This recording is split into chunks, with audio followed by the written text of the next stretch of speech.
Right, live? Can you just let me know if I'm live? I think we are anyway. Is this it? There might be a delay, I don't know.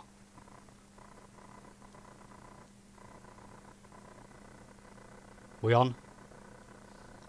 This is literally all entirely new to me, so I have like no idea what's going on, I won't lie to you. But anyway, welcome to this video. We're going to be reviewing a certain little bit of media that's been going around on the internet, referring to the GDR, and obviously as the certified GDR cook on left Twitter and left YouTube, I thought I might have to give a little reaction, tease out some of the lies, some of the truths, and set the score straight. So I want to give a few shout outs to people in the chat. It's a bit friendly, we're all chilling tonight, we're going to keep it chill. So A up to Michael M, Arthur Morgan, QWERTY, the Partisan, an excellent comrade. I don't know why you're not a mod. Get your Senate mod. Hang on, can I work that out? I can't do it on my computer, I'll do it later, but I swear down. So A up to Dyslexic Communist, that Honeckerist, Dirty Commie Scum, Jano288, Awesome Guy 21, Jezediah, Andrei Kravchenko, Victor Revmir, Pichulo, August Spieler S, Hawkless Motte, the Indomitable Paul Morin, Will Turner, Molotov Suka, and QWERTY, and I'm pretty sure I've got most people there. So hey up to you all. I hope you've all got a nice drink alongside you. I've got the water for now. I thought I'd try and focus whilst I'm talking about the GDR. So we'll get on the beers later though, I promise you. After this, I'll get on the beers. We'll be right. We'll set the record straight. Up to Comrade Roman as well, and Ben Toff as well in the chat. So this video by the Armchair Historian, I like a lot of his content, to be fair to him. His World War II stuff does seem to be somewhat decent. I've been watching him. Comrade Berryman's as well. Hey up. Hope you're doing alright, comrade. Yeah, so yeah, he does some good quality stuff, and his production value is horrendously high. Like, that's some good quality shit there. But unfortunately, he seems to not really have got the full grasp of socialism and the Cold War. He seems to be buying into a lot of the old-fashioned view of the Western propaganda. Even if he does openly say that he doesn't support it, he definitely comes out of a lot of stuff there. I hope you got Nick as well. Hope you're doing alright, mate. I see you there. I'll make you a mod later, but I can't do it right now because your computer's having a fit. Anyway, so we're going to go straight into it now. Hopefully not be too long. A lot of these lies are quite easy to rebuke in some kind of way. So I'll go straight into it. Look at that bum. Proper fancy transition. Let me know about the audio levels as well. I hope they're all alright. Do let me know. So without further ado, we'll crack on. It is August 1945, and the guns have gone silent across Europe. The Third Reich is no more, its ambitions crushed beneath the overwhelming power of the Allied nations and Comintern. Yet amidst incredibly based, super based, beautiful art. And of course it was the Soviets who did the most of it, so just got to set the record straight there. Hang on. Army people mouse still remain. Although battered and beaten, the hardy German spirit still endures. But unbeknownst to them, they are about to become pawns in an even greater war. One fought not with guns and bombs, but with economics and ideology. At the Potsdam Conference, Germany was divided between the Allied powers. With the stroke of a pen, 16 million people fell under Soviet dominion. I really like the use of language there, Soviet Dominion. A nice bias history we're just getting into, We love a nice little bit of bias here and there. The two halves of the nation would now stand at odds. On one side, a capitalist buffer state against the menace of communism. On the other, a glorious socialist utopia. That's it. You can end it right there. He said it. He said the line. It's perfect. You don't have to go any further. He summed it up. The glorious socialist utopia with no problems whatsoever. Of course, I'm joking there. We'll see what else he has to say. That was the theory. Hi, I'm Griffin Johnson, the Armchair Historian. In today's video, we're going to take a look at what life was like in the German Democratic Republic, also known as East Germany. This Soviet puppet state imagined its... Soviet puppet state?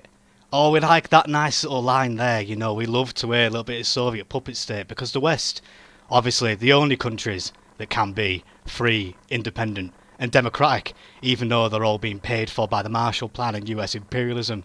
Whereas the GDR, which built itself up from the ruins on its own, by its own money, pulled itself up by its own bootstraps, is a Soviet puppet state. So we love to hear that. We like a nice unbiased account here. Also the title as well. What's that? Soviet East Germany. As far as I can remember, the GDR wasn't a constituent member of the Republic's. It was its own state. So that's a nice little laugh there, isn't it? Itself as a glorious communist utopia. Yes, it was. While Western propaganda painted it as a nightmarish dystopia. As is so often the case, the truth is more complicated, and lies somewhere between these two envisioned extremes. Centrism. So, obviously, he says that he's going to give an unbiased account of the GDR. And to be fair to him, he does raise a few positives here, but the overall tone is very much negative, I'm afraid to say. So, we'll crack on. I believe he goes on to an ad next. You know, all fair play to him, but we'll skip that. Industrial infrastructure and ship. Oh, I went a bit too far. Their new subjects harshly. The defeated populace could only watch as Russian soldiers rapidly dismantled what little remained of their industrial infrastructure and shipped it back to Russia. He's absolutely right in saying that there. Of course, the Soviet Union took away a lot of the industry of East Germany, primarily because it needed to fund its own industrialization efforts itself, after a vast majority of its industry was destroyed during the war, obviously by the Nazi hordes that pushed through into the USSR, but also by the scorched earth policy that the Soviets employed to prevent any kind of raw materials being given to the Germans, and therefore arguably being one of the main things that led to them winning the war. It's also quite important to note as well that the GDR actually paid 9 reparations due to the USSR, the West only paying 2%. So again, if you want to assert that the GDR was a puppet state, and it's some kind of Unrechtsstaat, the unjust state, why is it fulfilling its international commitments to reparations when the West paid nothing? I don't know. One for us to answer there, innit? Of thousands of suspected Nazi sympathizers or anti-communists were rounded up and imprisoned at repurposed concentration camps. Okay. Oh boy. Oh boy. I think that's a little bit of slander right there. As I studied the GDR at university, and also for a lot of reading as well, a lot of my own personal reading. And I've read a lot of books, a lot of articles, many concerning anti-fascism in the GDR in the early days.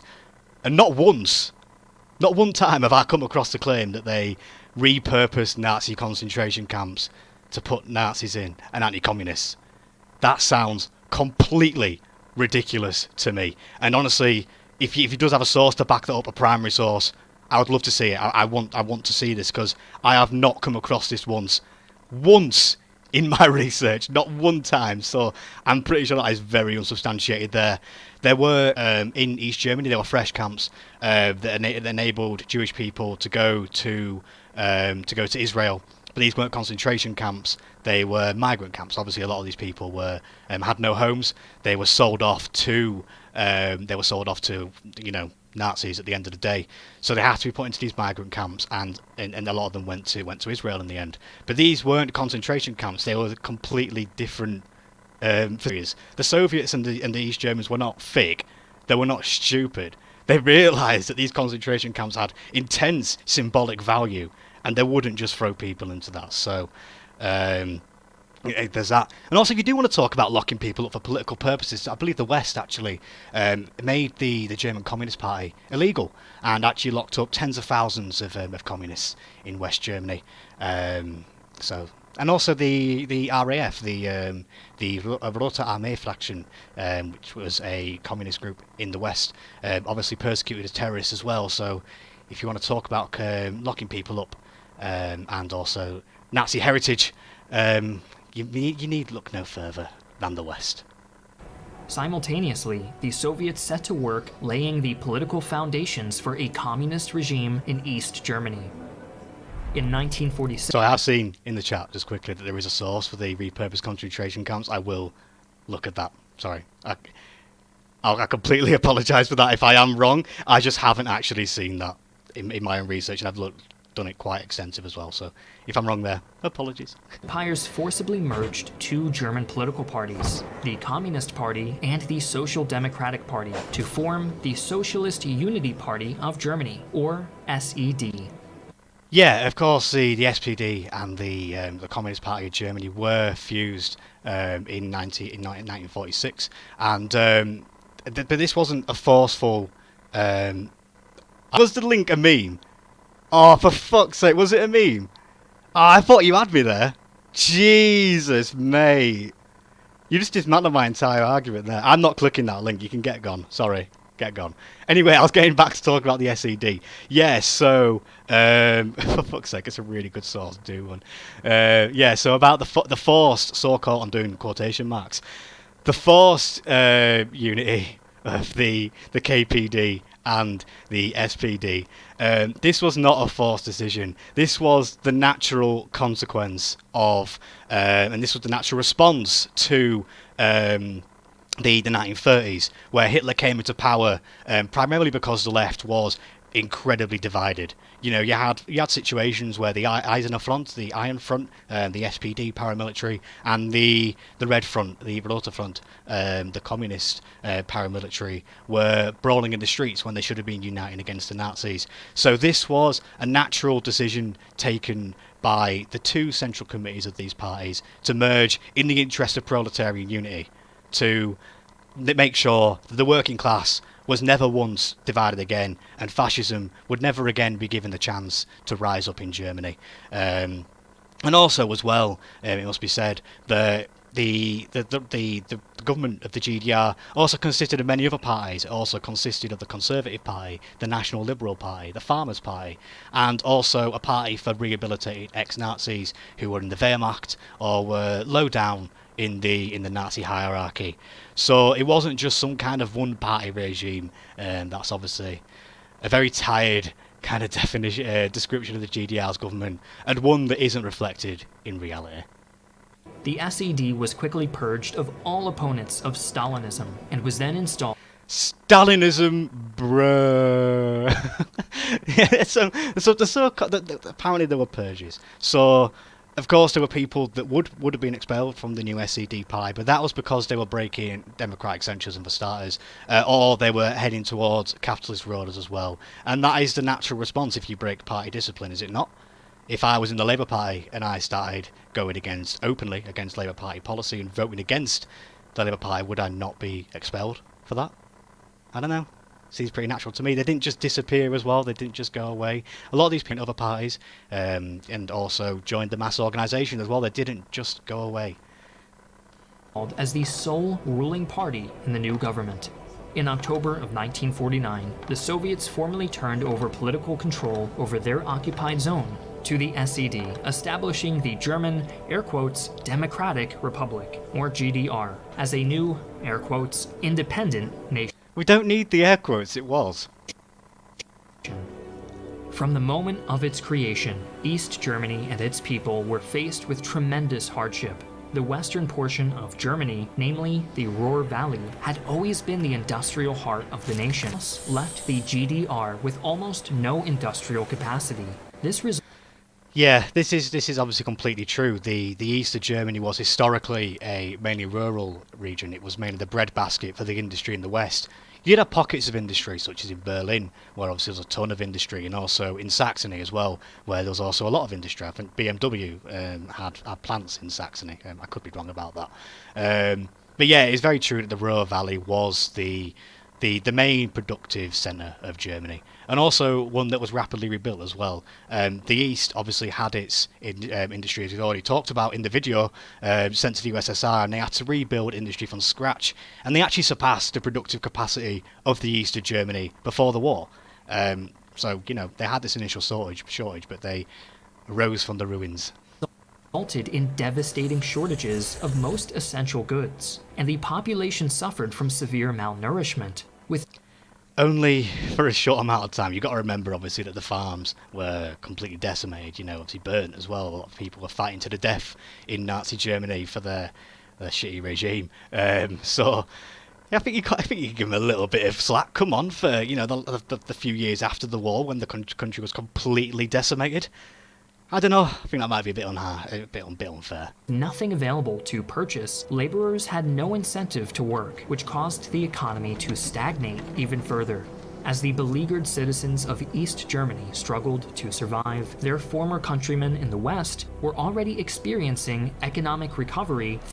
I just want to say as well, obviously Lunaroy did do a response the other day to Armchair Historian about Vietnam, and this is not riding off the back of that. I've had this planned for about a week now, so I swear now I'm not just cashing in. The Marshall Plan though, he's just getting onto that. Thanks to the American aid under what was called the Marshall Plan.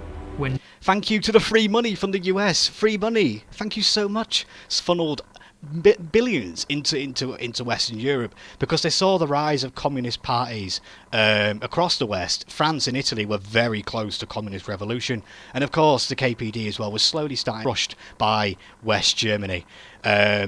So what did they do? They funneled money in. They rebuilt the West industry, which the East didn't have at all.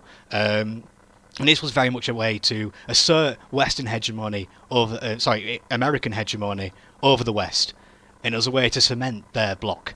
And also, would you really call that so independent if the country was built up off Western money and to American money as well? So I don't know. I'm having some doubts about that. News of this supposed prosperity reached the GDR. Desperate people began to flee to the West in the tens of thousands. The mass exodus from East Germany only worsened its economic conditions, as young people, skilled laborers, and intellectuals vacated the country in droves. Yeah, so obviously we do have the mass migration, and it obviously sounds quite bad. Ooh, everyone would much rather live in the glorious West Germany. They had 70 different brands of toilet paper. They had more money. They had homelessness as well. There was a very particular demographic of people that mainly fled to the West. They were very much academics, or they were skilled workers, and they were often young as well, like Armchair Historian said. And there's a reason for that. There's a very good reason for that. It's because immediately after the war, the GDR started a mass education program. It was huge. It encompassed the entirety of the population. The entirety of the population had the opportunity to learn skills for free, to develop their skills, and become educated after the relative amount of illiteracy and Nazi indoctrination that happened under Hitler. And if you do have a decent amount of money and you have all your basic needs met, you are going to be very much tempted by a higher wage and higher amounts of consumer goods. So of course the West was very much trying to reel in the economy. And this is what we call brain drain. It was obviously a very real, it's a very real problem in a lot of socialist countries where the West tried to extract that intellectual labour away from them. But there's also a very particular demographic leave East Germany, and that was the working class and the peasantry. These people didn't leave because a lot of them recognised that their basic needs could only be met in East Germany. They had the guaranteed access to work. There was no unemployment in the GDR unless you physically could not work, or unless you really didn't want to, if you was inherently lazy or something. But I believe that only made up about 0.2% of the entire population, so it was relatively... Ordinary working class people very rarely fled East Germany. They recognised their rights, and they recognised that if they did go to the West, they might be faced with unemployment. They might be faced with homelessness. They might be faced with unsafe work conditions. They might be faced with lack of union rights, to be subservient to their boss, and a lack of democracy in the workplace. That's the reason why the East German working class did not flee, and why the intellectuals and the skilled workers did. Because, I'm not blaming them for this, they were acting out of self-interest. If you could make more money somewhere else, of course you would go. And the border was open. I don't blame them for that at all. But it wasn't because communism bad. It's because the GDR's priorities were ensuring the basic needs of everybody, whereas the West priority was ensuring the needs of a few. SED attempted to counteract this brain drain with aggressive propaganda campaigns. Too right. Framing the decision to leave East Germany this will be uploaded after the stream as well, just saying as well. As an act of political and moral backwardness and depravity. but there was nothing physically stopping people from leaving, and so the exodus continued. The task of halting this flow of emigration and reviving the economy fell to General Secretary of the SED, Walter Ulbricht. In 1952, Ulbricht decided that in order to accomplish this goal, he needed to follow the example of the USSR by rapidly converting East Germany into a proper communist society using a good old 5-year plan. Yep. This plan, Ulbricht demonstrated that he had truly embraced the teachings of Stalin by successfully starving his people even further and making...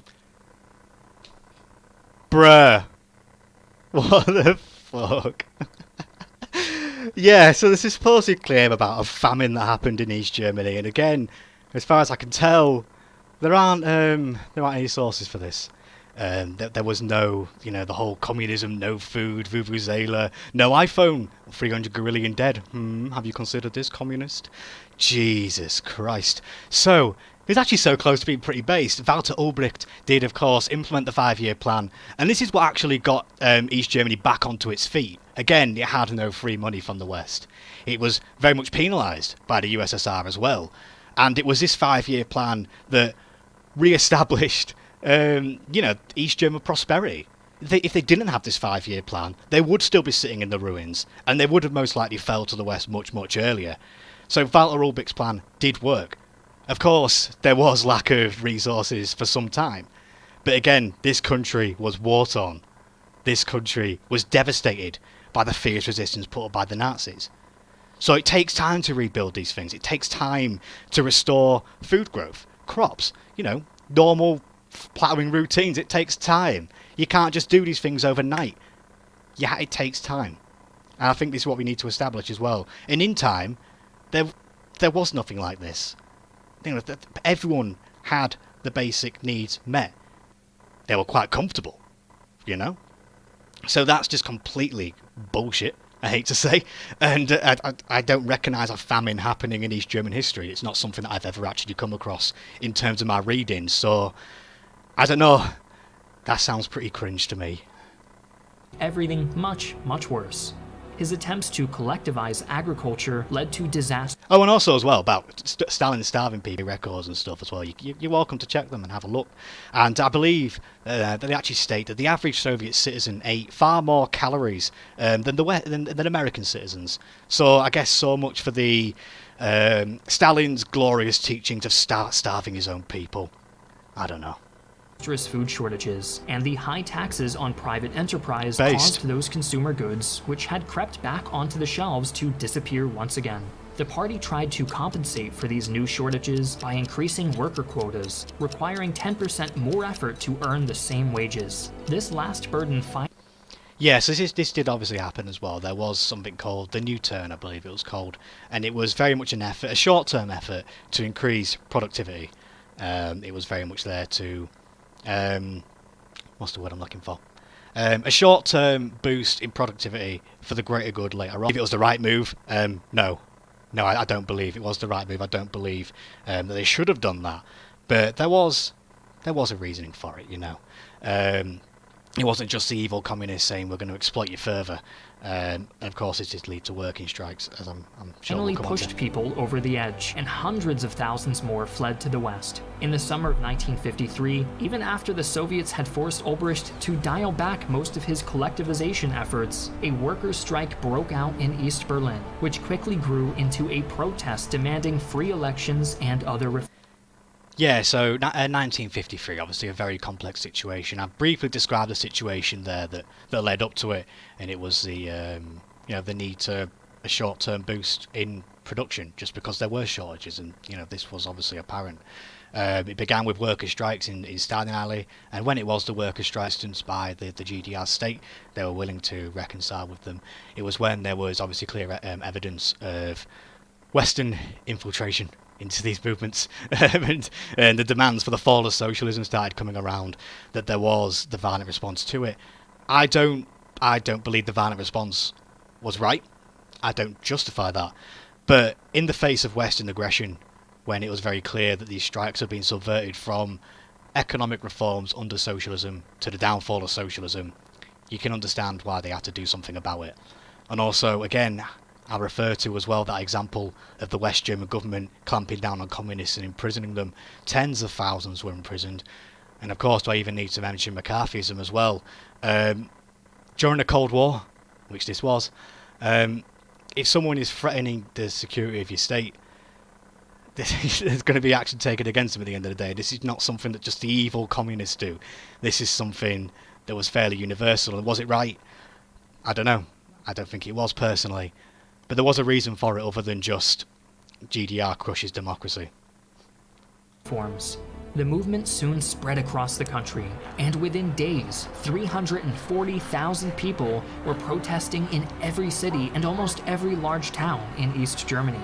The situation was dire enough that Ulbricht was forced to call on the Soviets for help, and it was only upon the arrival of their tanks and armed soldiers that the unrest was finally quelled. Yeah, I believe in terms of deaths, there were, I believe it was about, I think it was under 100. I believe it was about 50 to 70 deaths, I think it was. And obviously that's a tragedy. That's not great. But it isn't some kind of mass massacre that it's often portrayed to be, where they were just gunning down protests out of nowhere. Yes, there was tanks on the streets, and that obviously did happen, but they weren't just openly firing onto them. They weren't just blazing into crowds of people.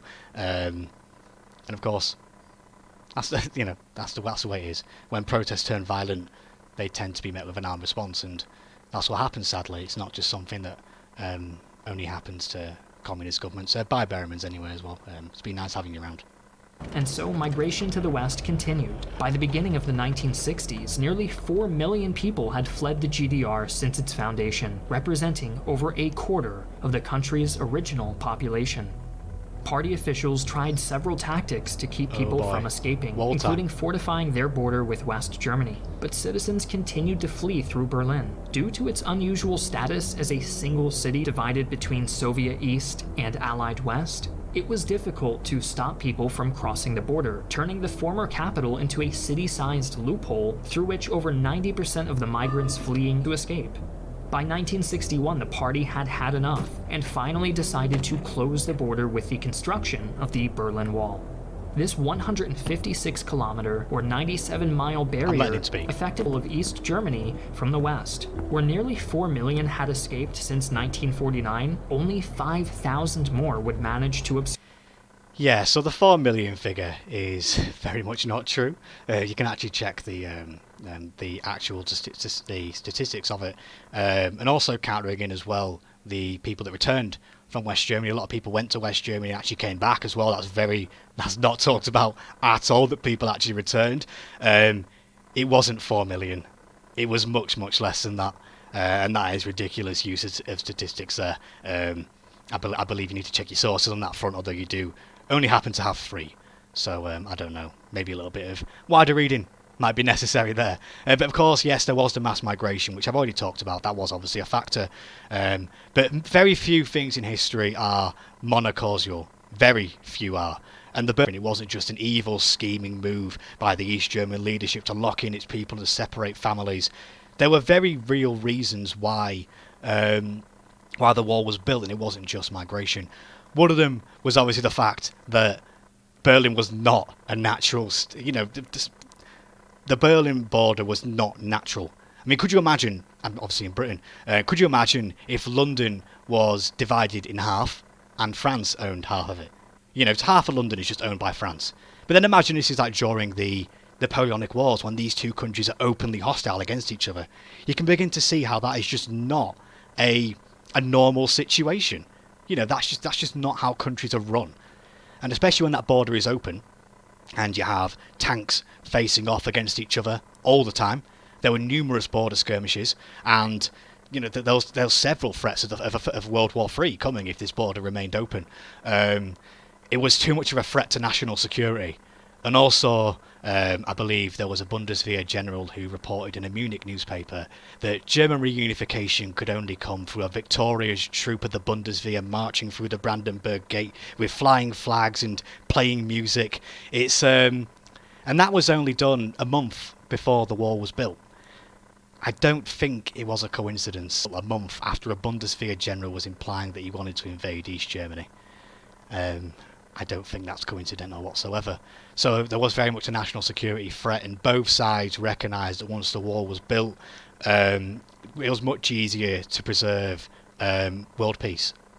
Because if you're having armies facing off against each other almost every single day, it only takes a small little spark for that to escalate into a third world war, and boom, you know, we're gone.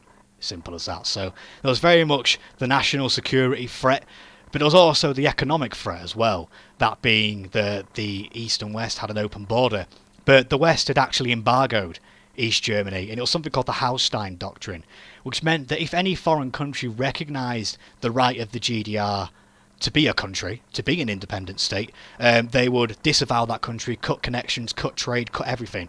And a lot of these countries wanted to trade with the more lucrative trading partner, that being the West at the time. So the East had very few international allies. It was very much embargoed, and also the West had cut a lot of trade off as well. You know, the East German relied on the inner German trading, you know, the between West and East, and that was obviously cut off as well. So you had this open border that people were fleeing across and being maintained for quite some time. You know, I mean, if it was just emigration, why did they decide to cut it off in 1961? That's the crucial question. Why didn't they cut it off earlier? If it was just purely 1961, that's the crucial question. Why didn't they cut it off earlier? If it was just purely migration rather than the threat to world peace, and I've already said about the general. If it was just migration, why did they not do it earlier? Why was it here? And migration doesn't purely sum that up. It summed that up in my eyes. But also, you know, and also so the threat of national security, the migration, and also the fact that this border was open and the East was literally gaining nothing from it. It was losing citizens, it was losing skilled citizens, and it was gaining no trade in return. You know, there was no goods coming back from the West into the East. So why would they keep this border open? There was literally no point in keeping it open. They gained nothing from it. So those are the three causes in my eyes for why the Berlin Wall was built. Migration to an extent, but mainly the national security and the economics of it. And I think when you look at it in context, it makes it much more reasonable than just the horror story that we're usually told about families being divided overnight. And also, again, why it was overnight as well. You couldn't exactly announce that a big national, you know, border is coming up, because what if the West decided to try something? Something as well, I'm sure we'll talk about later as well, is the role of spies as well. Berlin was very much a hub for spies. It was very easy for spies to get into East Germany and East German spies to get into the West. It was a mutual kind of thing, because, you know, Germans speak the same language. They had relatively the same culture at this time anyway. They hadn't divided so much. So all a spy needed to do was just learn a few little words here and there, a little bit of ideological words, and it was very easy for a spy to just slip into the East and infiltrate the government and do all this kind of stuff. You know, spies were a very real problem, and the wall was very much there to keep them out. Just seen as well, why am I using Windows? My computer came with it, and I don't know jack shit about computers, so that's just what I have. Obviously there was sabotage as well in terms of industry by spies. Spies were a very real problem, and the Berlin Wall shut them out. I also don't think it's a coincidence as well that once the anti-fascist protection rampart fell down, fascism seemed to return to East Germany, Poland, Eastern Europe as a whole as well, and the old USSR. So, I don't know. You could say it's propaganda, but might be something to it. Gone over the next 30 years. And also as well, hang on, the people of Berlin as well were not entirely locked in. There were very much legal methods to get out of the GDR.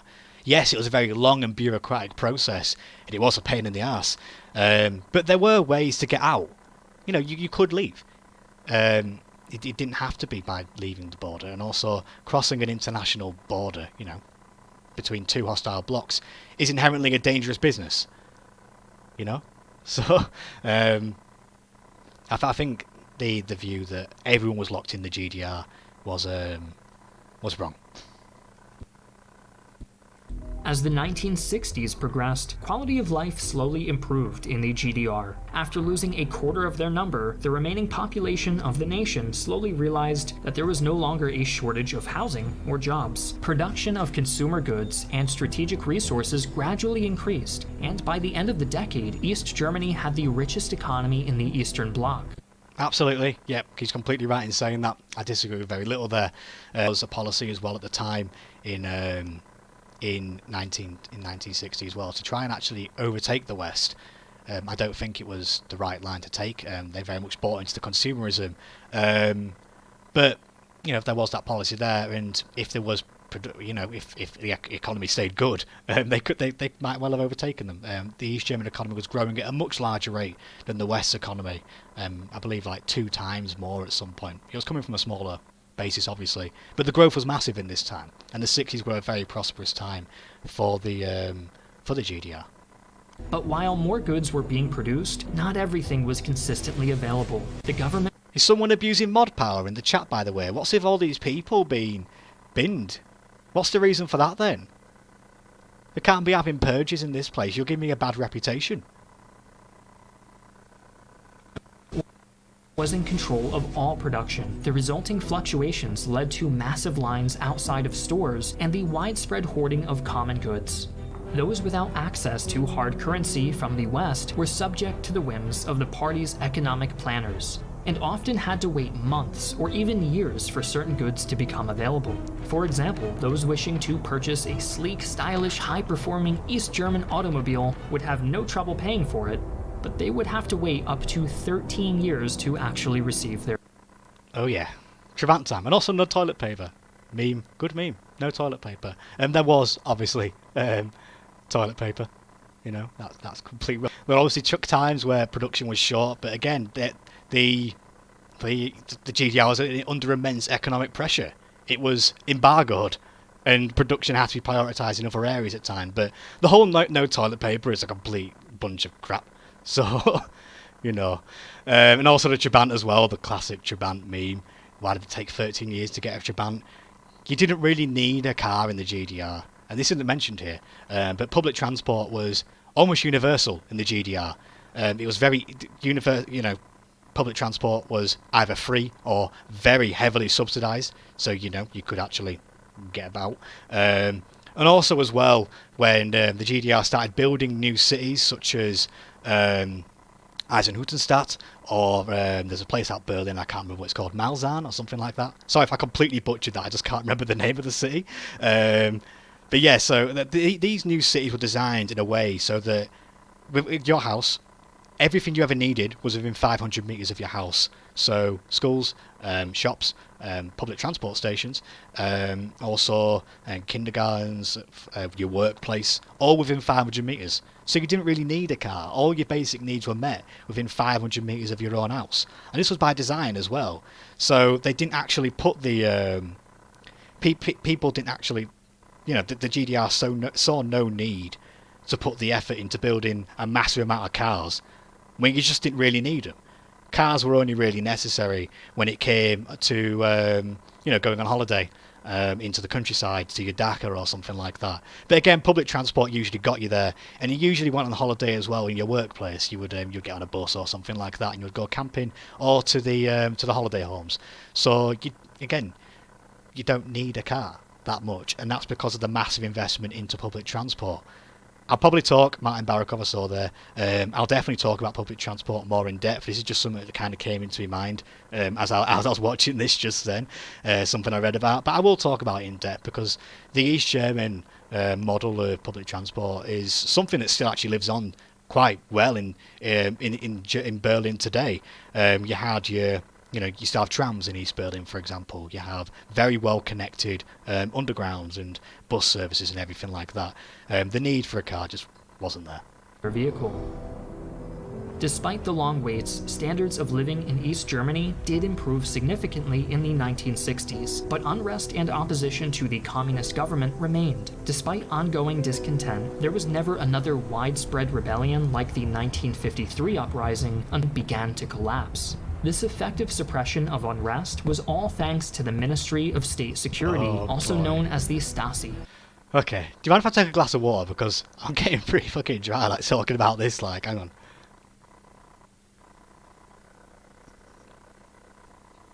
Right. The Stasi.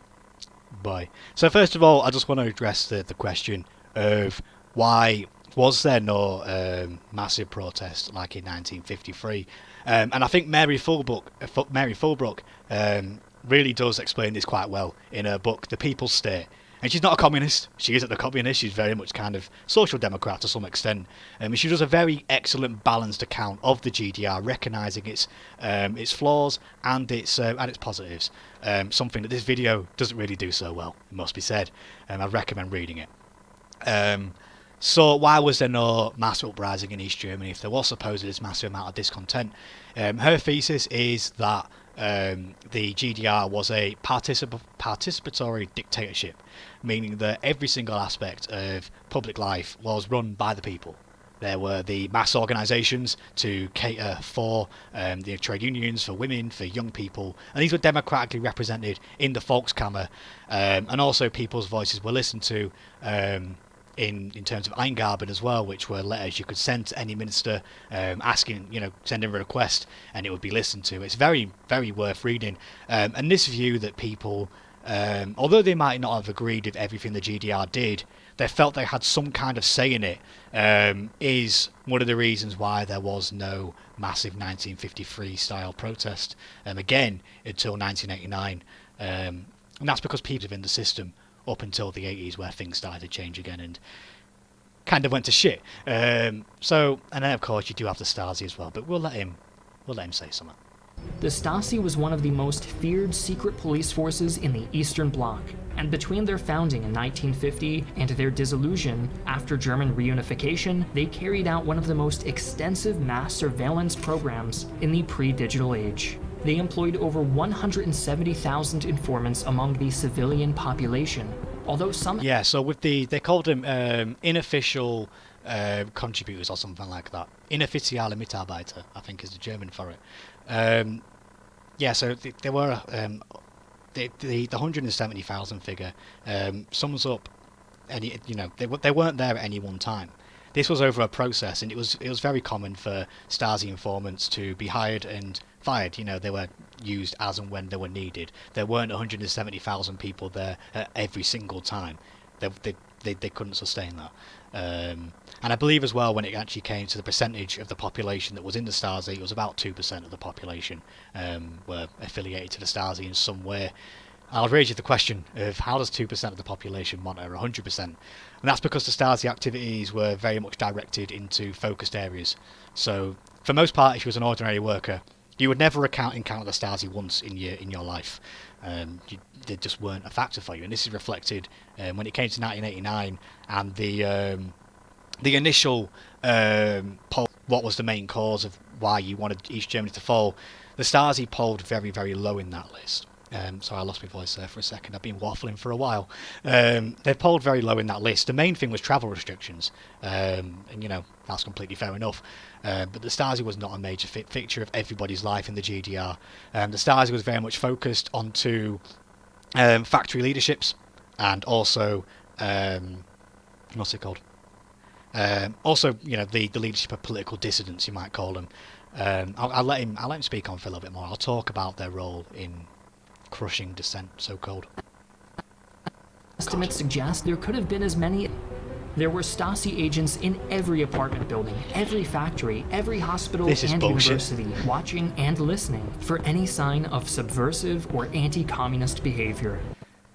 Hang on. 1970, dissidents identified by this surveillance network... No, okay. Yeah, so there's obviously also the joke as well that if you made a joke in the GDR about the leadership, you'll be sent away to a gulag or something like that, and that just completely flies in the face of the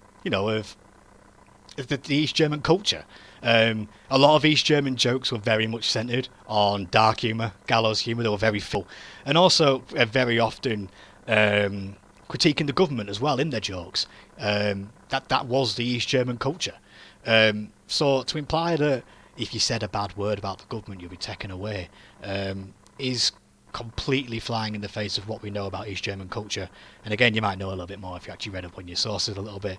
The Stasi, again, were only used... Sorry, the MFS is their official name, isn't it? I should really start saying that. Was only really used for people that were actively engaging in what might be called counter-revolutionary behaviour. So this was, including in this, was fleeing to the West. Something you can disagree with, I personally do. But also people that were real Nazis as well. Mary Fulbrook as well does an excellent article about the remnants of the far right in Germany, and how for quite a long time in groups like the ʻThe and the Free German Youth, to have Nazis running it, and they would teach kids about Hitler. So there was a very real threat of far right ideology, and the Stasi were there, the MFS were there to, stop that from happening, stop fascism from coming back. And also, the MFS wasn't, the only state security agency in the world. Do I really about the BND, the West German Intelligence Service, which was set up by a man called Reinhard Gehlen, who was he was the head of intelligence on the Eastern Front, and he was hired by the Western powers to be a spy because of his connections he made in the USSR during the war, and he hired a lot of his old Nazi mates, to spy on the East because they had all the connections. So the West German Intelligence Service was, until about 1970, when they started to try and at least attempt to weed some of these people out, very much a far-right organisation. Do we also need to mention the CIA? Very famed defenders of democracy across the world and respecting the people's right to decide and their own self-determination. I don't know. That's something for you to answer there. I don't know if you find the CIA good, then you might have some wrong opinions. MI6 as well did very much similar things as well in terms of the British context. The MFS was an unfortunate result of Cold War politics that had to exist. I don't believe that mass surveillance, as you might call it, was that's usually talked about, but there was some kind of surveillance, and I think it did go too far a lot of times, but it also had to be there as well because of the Cold War question. Were sent off somewhere and tortured until they gave up. Torture. If I can just talk about statistics for a second. When it came to when the wall fell, there were 30,000 Stasi agents that were put on trial after the war. After the Cold War. 30 of them actually ever had their case listened to because they had some kind of evidence, and only 12 were actually put in jail. Only 12 actually had evidence of committing criminal acts. So out of 30,000 people that were accused of crimes, only 12 were prosecuted. Yeah, I don't know. Any accomplices before being imprisoned. In the 1970s, the Stasi decided that these methods were too crude and began to employ a form of psychological warfare called Zersetzung, which literally means position. These insidious tactics and mass surveillance created a culture of suspicion and fear in much of the East German populace. Bruh. Yeah, so obviously Zersetzung was a very, he's right to say there that it was the tactic used by the Stasi. It mainly involved intimidation and attacking people's behaviour. So going into people's apartments and changing things around, or discouraging people to have relationships with them. And again, it was fairly cheeky of them, quite insidious in a way. If you do want to use that word, I really fucking disagree with that. But it wasn't the outright physical brutality against people that you often see them being compared to the Gestapo or something that literally did torture people. The MFS was a much more subtle organisation, and it wasn't there to, do people in. It was there to stop ideological dissidents from threatening the socialist system. And of course, you could also organise within the GDR as opposition groups. The gay rights movement is quite a prominent one. The what's it called? Can't remember what it's called now. There was a group in Berlin, the Homosexual Interest Group Berlin, that organised to fight for gay rights when there was quite a bad cultural climate towards gay people at that time. It was legal. It was just kind of a culture where it wasn't seen as normal, and you see this in a lot of countries as well. And they fought for their rights, and they did go against the government as well. But they weren't thrown away. They weren't locked up. They fought. And they won in the end. They won the right, and they reformed the state, and that was very possible in the GDR. Also, the church as well was obviously a very prominent hub for people that wanted change in the GDR, and they were not, thrown. They weren't thrown in jail. The church, every left, right, and centre. Although the state encouraged being atheist, there was no active persecution of religious people. So therefore the church was fairly much left alone, as long as it you know, didn't start saying we're going to overthrow socialism or something. It was fine, and a lot of people found the spaces in churches very useful for voicing their concerns about the GDR and doing something about it. And also as well, what's the word I'm looking for? I'm waffling, so I keep losing my train of thought. Yeah, the Eigen-Sinn system as well. People obviously had massive complaints about the GDR. There were very prominent problems in the GDR. They could send a letter to their minister, to anybody from Honecker down to the lowest factory warden, sending a complaint, and it had to be legally dealt with within 4 weeks. So, at every single point, you had the chance to address concerns. There wasn't this climate of fear that everyone distrusted each other, and that's completely disproven by the people that lived in the GDR. There was a very prominent community spirit in the GDR. You need only refer to the housing blocks, where everyone organised as a community and maintained the houses, organised social events. If they were really distrustful of each other, surely we'd be living in an individualistic system where people live in their own little bubble and only stick down to their own road. I don't know.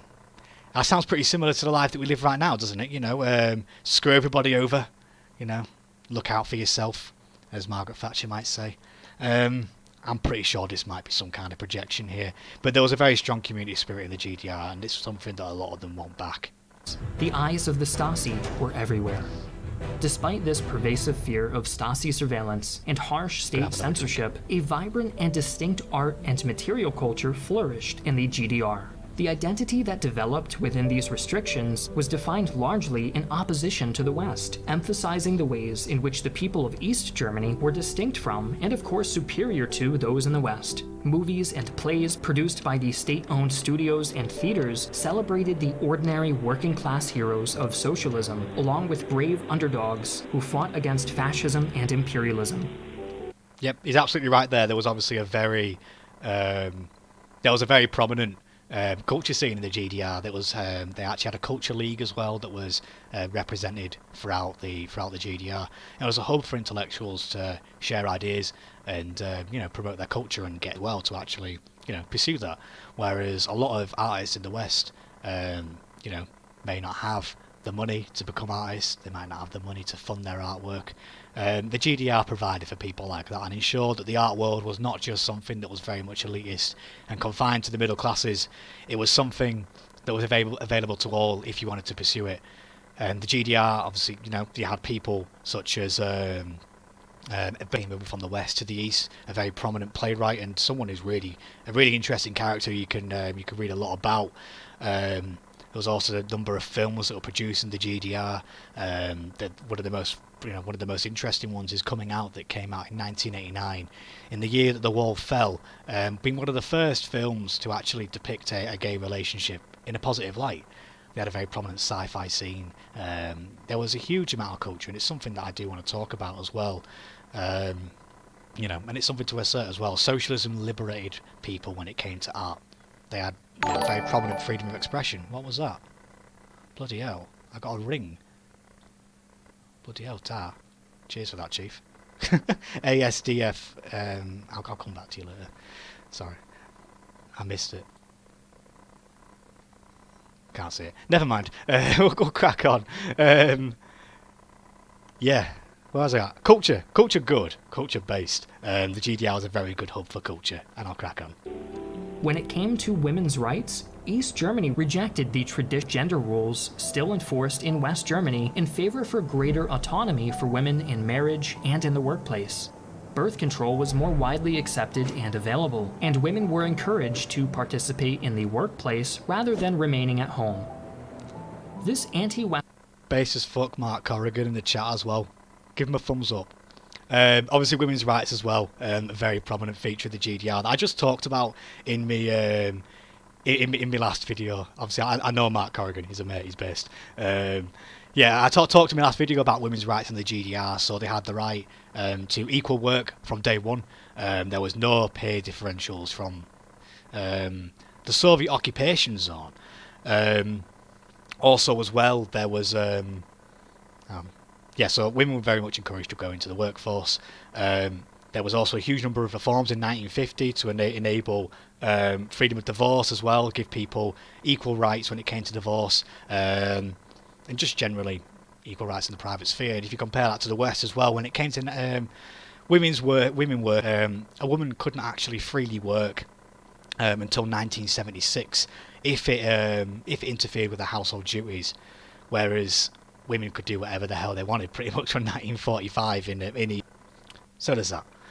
And also as well, they were also very much further ahead in abortion as well. 1972, I believe, was when they legalised abortion full and free as well. The West, you still have to pay for it in a lot of circumstances as well.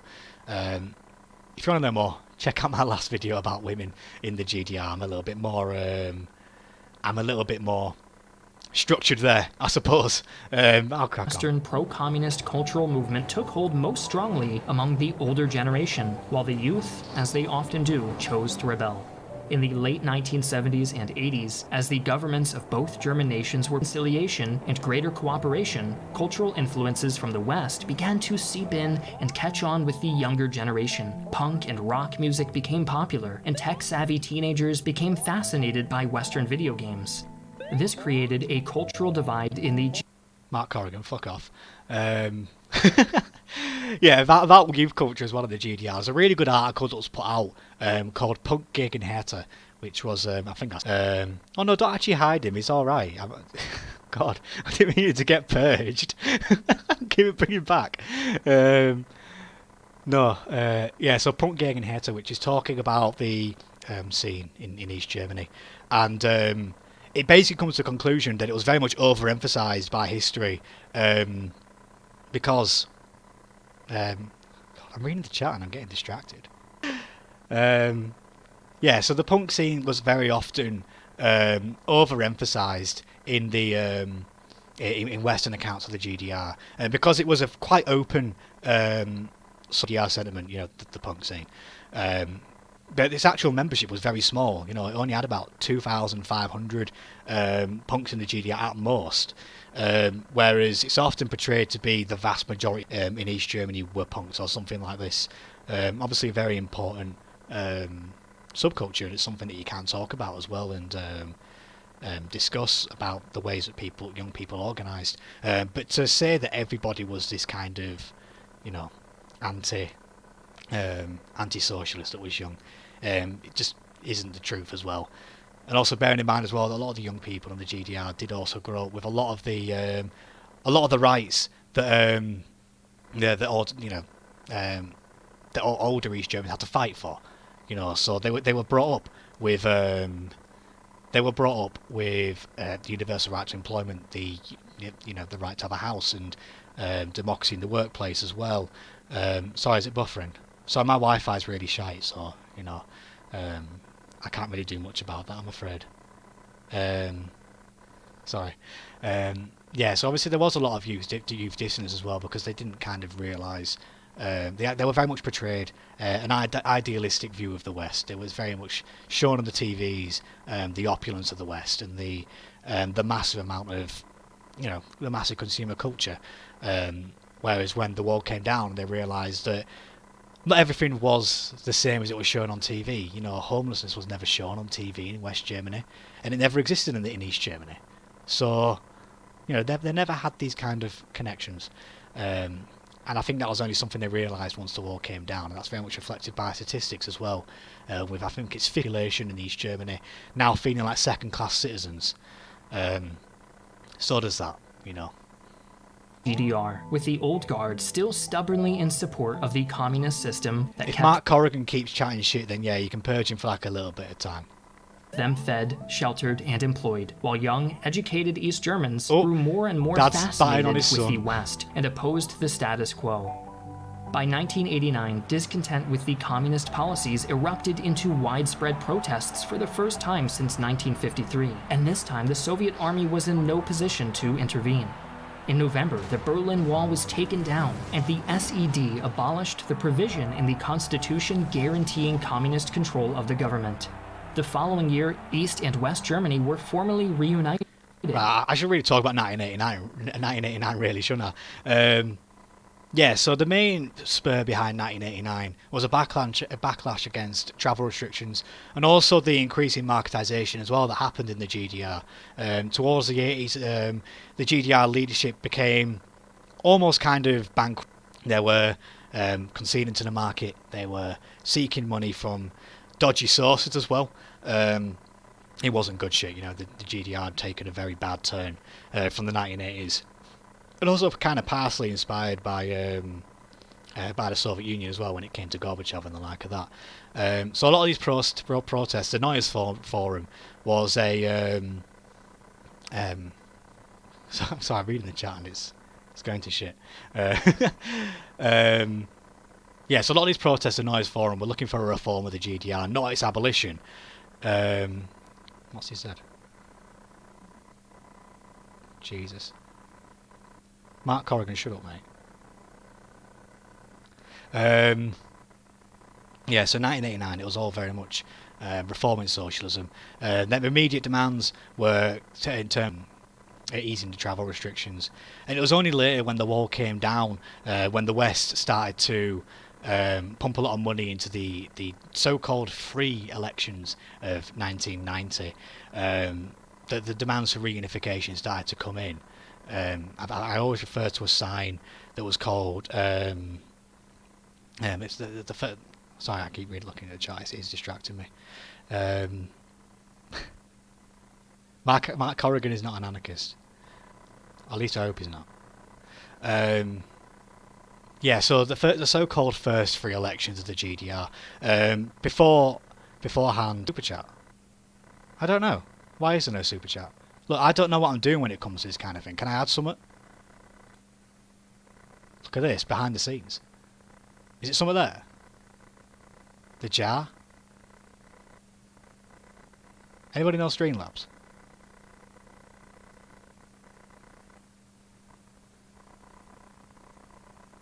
I'm waiting, I think there's like a proper fucking buffer, so I don't know.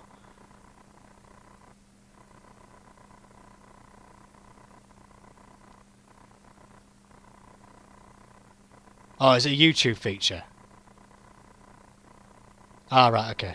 Sorry, I'll go back on topic. Yeah, so the election of 1990. So beforehand, in the GDR's elections, there was no facilities for people to purchase campaigning or pump massive amounts of money into political parties. Each party had a set amount of funds to do its campaigning and to get its message across in terms of its elections. This completely went to shit in 1990. The SDU, led by Helmut Kohl, pumped millions of pounds into East Germany, promising a whole new future under a united Germany. It made it his own personally, to be the man that reunified Germany. When people at the time were saying that it would take decades to do so, you couldn't do German unification overnight. The transfer and the crossover process between two totally different economies couldn't be reconciled in such a short amount of time. But no, the West pushed on, and it pumped this massive amount of money into the elections and sold a false vision to a lot of people in the GDR, and they ended up voting for reunification, and they very much felt the brunt of that decision. They were very much punished for it in terms of the Treuhand, where it would cost. They would be selling off perfectly viable industries for as little as £1 It was completely scandalous. And of course, they brought back the unemployment came back in a big way. A third of the population was unemployed the first year of reunification, and also there was a massive rise in homelessness as well. There was very much that false vision that was sold to a lot of people, and there we go. We have the Germany we see today. So these elections that are so-called free and democratic really were not so, when you consider the amount of money that was going into it. Sorry, my mouse does a double click, so I can't see it. The reunification of Germany was met with approval from both sides of the old border, but the divisions between the two halves of this new nation did not disappear overnight.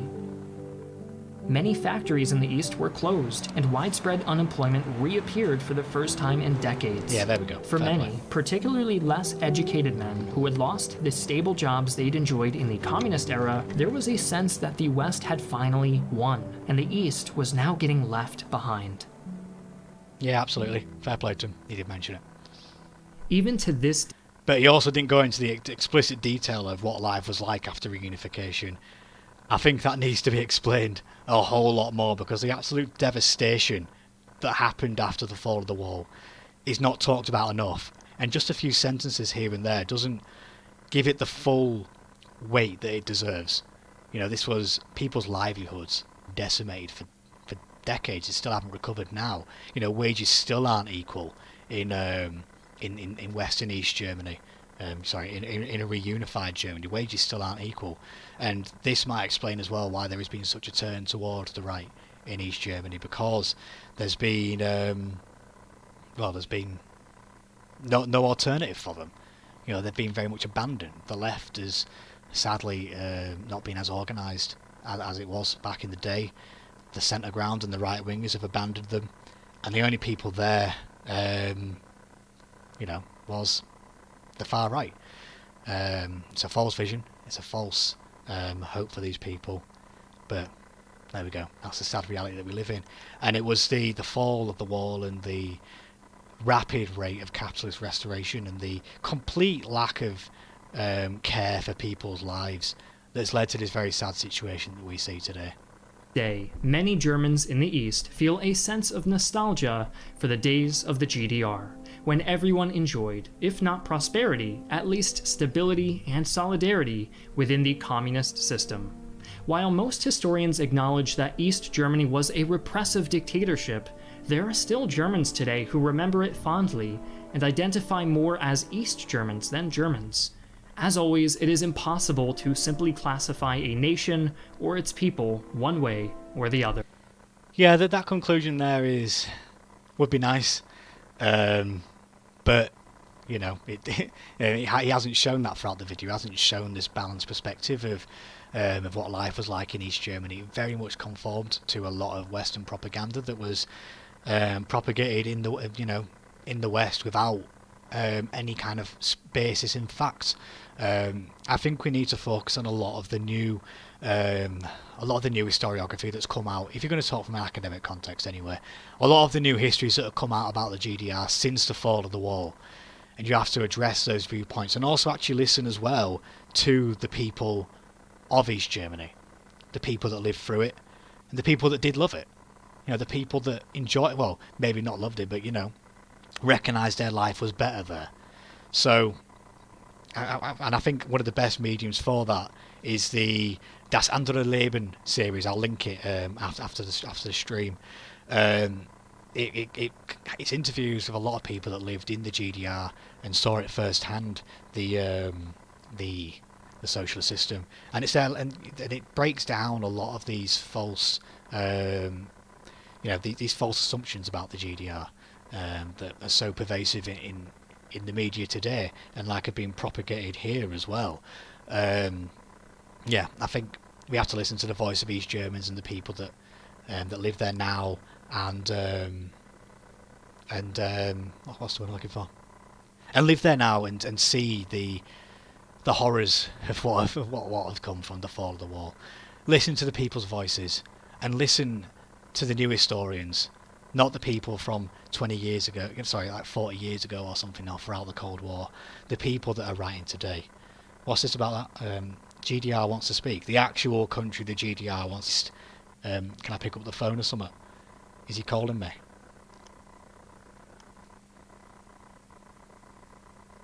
Oh, if you want to contact me, contact me on Twitter. It's @SocialistSwan. You're welcome to message me there. And I'll try to get back to you. I'm not going to give them out on Facebook or anything like that. No need really. So yeah, I hope this video has helped to this stream has helped to address some of the points that were raised by Griff and what he's been saying. And hopefully, I know it's been a bit rambly. I know it's been a bit unprofessional and unorganised on my half, but I didn't really want to.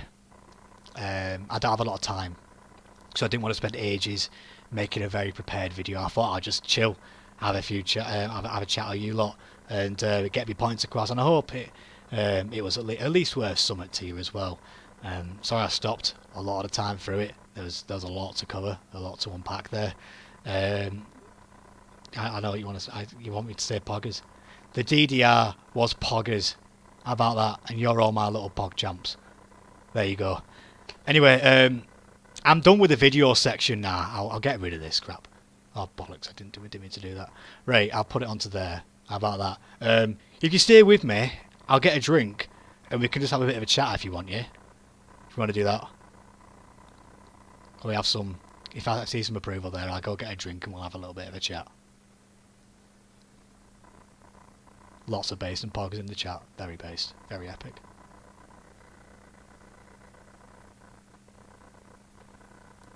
Sick. So, if you give me like, I don't know, 4 minutes or so, I'll come back if that's alright with you lot. Right. Play some GDR music in background. Oh, I don't have any. Oh, hang on. I do have some for my videos, I think. I'll have a look now. Downloads. You can't see this, can you? I hope not anyway. Oh no, it's on my other account. Bollocks. Never mind. Right, okay, give me a little bit of time. Oh, actually. Hang on. I'll be nice.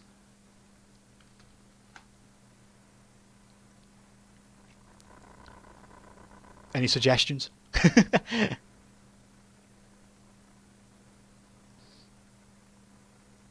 Right, okay. I'll put on a bot for you.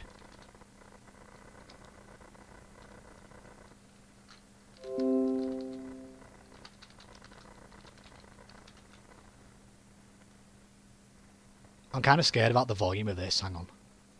Prepare your ears.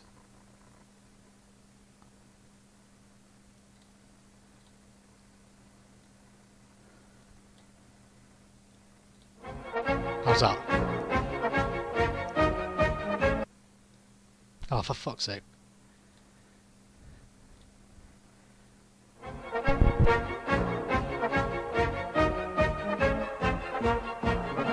Es schreien die NATO-Minister, hört ihr es nicht? Ihr Schreien ist nicht mehr Geflüster. Hört ihr es nicht? Sie schreien nach Profit ihrer Kriegsin und rüsten zum Kreuzzug erneut wie noch nie. Ihr Heer steht bereit für die Aggression gegen dich und die Sowjetunion.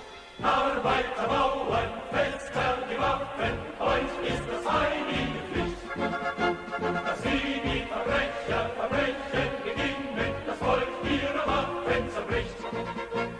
Euch ist der Sozialismus Weltmacht, euch stehen die Völker nicht mehr allein. Drum Festherr, die Einheit, der Kampf wird sich lohnen, dann wird in der Welt immer Frieden sein. Festherr, die Einheit, der Kampf wird sich lohnen, dann wird in der Welt Frieden sein.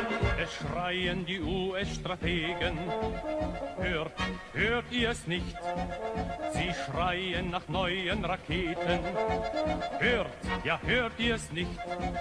Vom Rhein wird mit Abschreckungslärm gedroht, mit Superwaffen, Neutronen und Tod. Das ist die moderne Inquisition gegen dich und die Sowjetunion. Arbeiter, Bauern, Fester, die Waffen, heute ist das heilige Pflicht. Dass sie die Verbrechen beginnen, das Volk ihre Waffen zerbricht.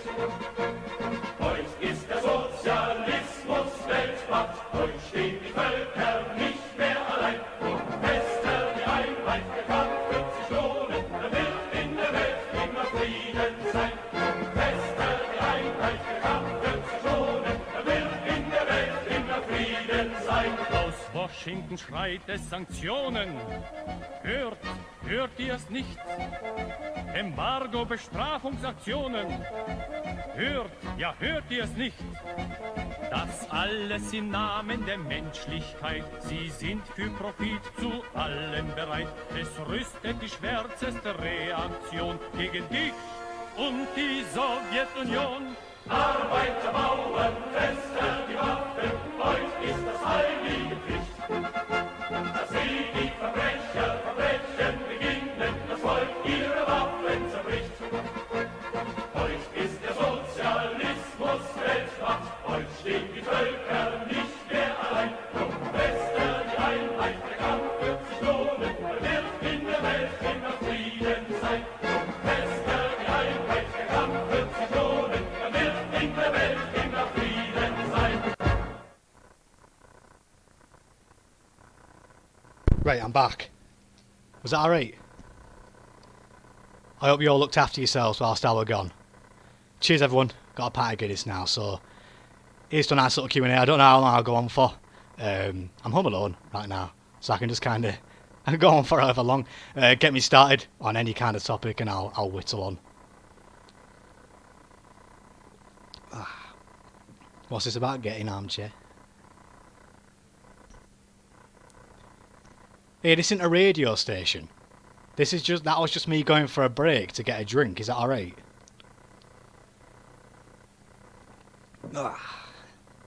Beautiful. Yeah, I'm not messing about, you know. I mean, once beer's involved, partisan, I'm going. I'm running down. I've got 2 cans now. That's all I've got. I didn't actually...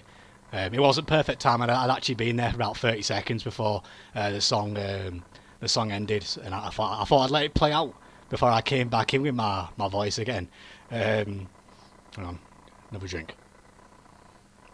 But no, when the pints are involved, I'm fucking sprinting down. Like, am I going to do some videos on West German suppression? Absolutely. I'll probably, when I do a video about anti-fascism in the GDR, and just kind of do like a little bit of a comparison with how the West treated it as well.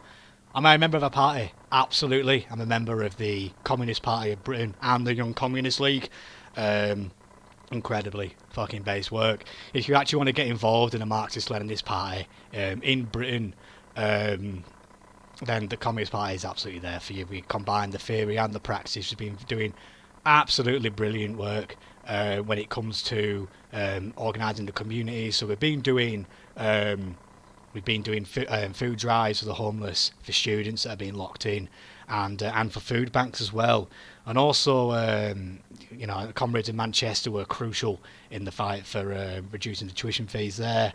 And also in Scotland as well, some of our comrades are involved in the tenants' rights. I think it was in Acon, the union actually did it, and actually enforcing a policy in Scotland where there can be no evictions until after Christmas. And I think that's a massive, amazing victory for comrades up there, and a massive victory for the people of Scotland as well. So if you actually want to join a party that's active, join your local YCL and join the Communist Party of Britain. And of course in the Irish context as well, you know, we always talk about that. If you are in the 6 counties, do join the Connolly Youth Movement or the CPI. You'd like to talk to me about a Socialist State History study group online, or you don't have Twitter, I'll leave me email address for the account. I can't do it in the chat, hang on. It's I've got to open it in web browser. My email anyway is socialistswan with 2 N's 17@gmail.com. That's socialistswan, all one word, 17, all one word at gmail.com. So send me an email there and I'll be happy to have a chat with you and that. I saw a question earlier about a video on consumer goods. Most certainly, yeah, just kind of debunking a lot of the myths about shortages and also the very real realities that were there. I'll definitely be talking about that. That Honecker, I'll read your book as well, for sure. I've been very excited for what you're going to be talking about. Do I know anything about GDR beer and alcohol in general? I know that the GDR people in the GDR love their pubs. They absolutely love the pubs, and it's something that I can share with them, super based. And sadly, a lot of the pubs in the GDR were closed after reunification. You know, there's not as much of a pub scene in the reunified Germany. It's much more kind of bars and stuff like that. They don't have a classic pub, so. When am I going to show my face? Probably not on the channel for a long time. I don't think there's any need really, is there? And also if I put my webcam up as well, my Wi-Fi's really shit, so it'll probably just ruin the stream like entirely. I've got it on top chat, so I'm only seeing a few people. Put it on live chat. There we go. Valor as well, that's obviously a big meme as well, so super fucking based. Sadly gone as well, hasn't it? I think they got rid of that as well. They got rid of a lot of the beer brands, which is disgusting. I wanted to, when I first went on stream with Paul, I wanted to try and find like an East German beer I could drink somewhere, but you know, gone in it. So, oh, you off that Honecker, Chris? In a bit, mate. It's been good having you in chat on that, and thanks for fighting on the front lines of the stream in the chat. Yeah, Hawkless Morty's got it right there. Socialist117@gmail. Done. That's the email. So send me an email there. Am I going to upload it to channel? Yeah. If I can figure out how, I definitely will. I think it just does it automatically, doesn't it? I don't know. We'll see. Again, I do not. This is my first time streaming ever. So there we go. And I've asked you before. If you're on Gaddafi in the Libyan, I can't say it. Jamiraya? I'm sorry, I'm really bad with that. Yeah, Gaddafi, obviously quite a complex figure. I'll always admire him for his international solidarity in terms of helping out the miners' strike and sending funds to miners that were striking and, you know, keeping us fed. I had a lot of family that were in the miners' strike, so that hits personally. Also support for the IRA as well, also fucking based. And yeah, so I don't know so much about domestic politics. I know you sent me a lot of stuff, and that's basically all I know, the stuff that you sent me. I haven't done any further reading yet, so I can't fully comment. Jamaria? Is it someone like that? Jamaria? Sorry, I'm completely fucking butchering that, but yeah, I think there's also a lot of stick that goes against him as well.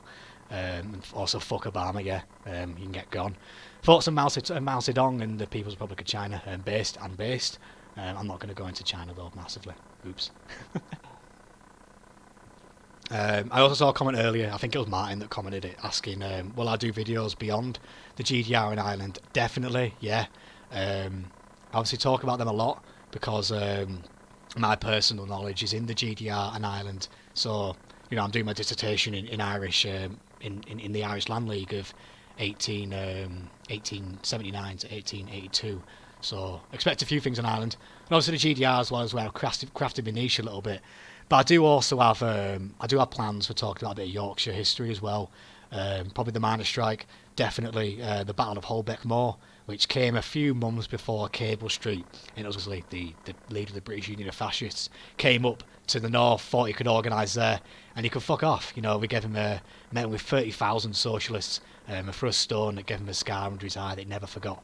So I'll definitely be talking about.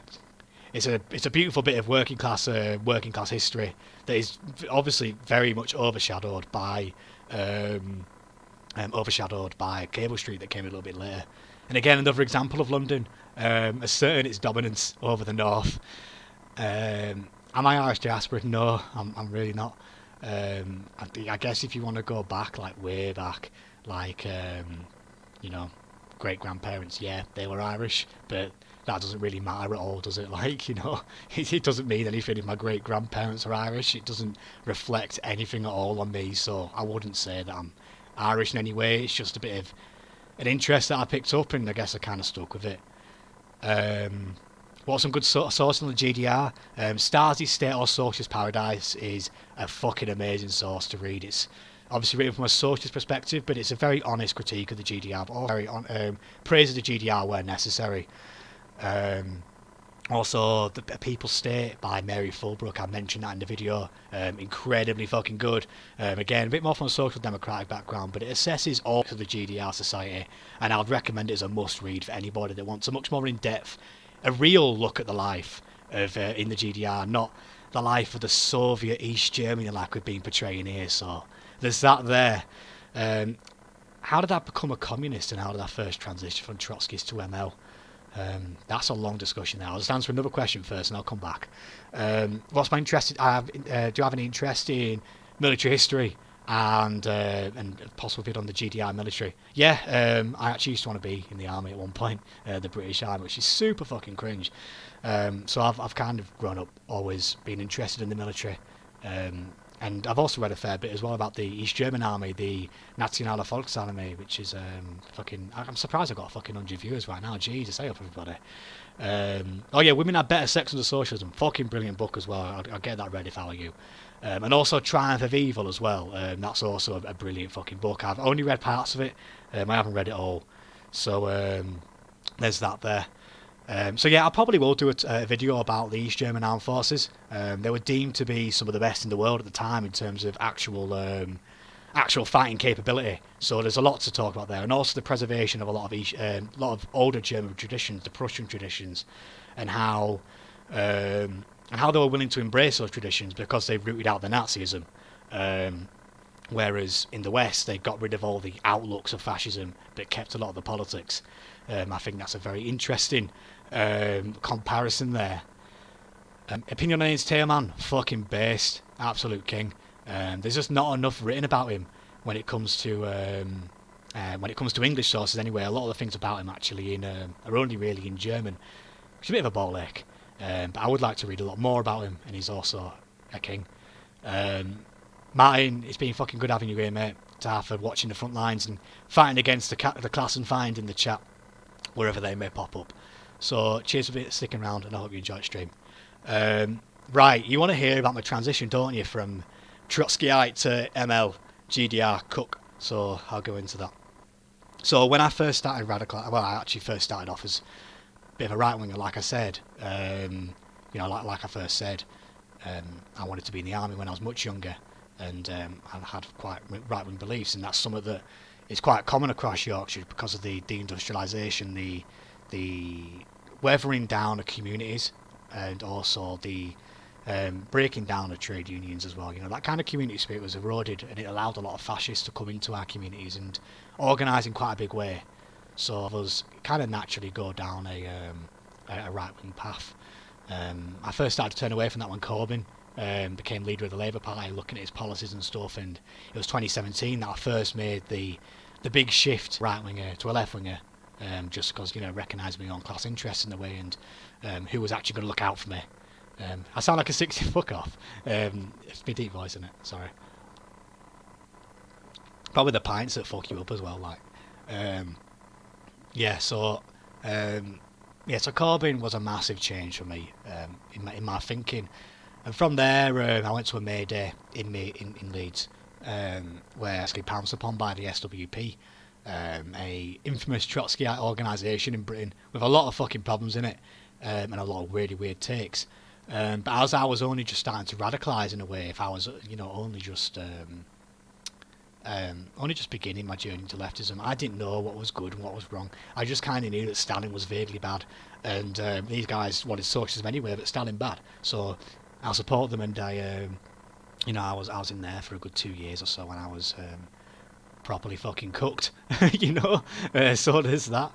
But no, I first started to move away from it late last year, early this year, and a lot of it was because my mates also in the SWP were kind of just pointing out a lot of the bad shit that was going on there, and just kind of making me aware of that this isn't normal. This isn't how politics should be, how it's actually disconnected from a lot of working class politics, and also you kind of look around you as well, and you're kind of thinking like, well, I'm only one of the only working class people in the room at this point.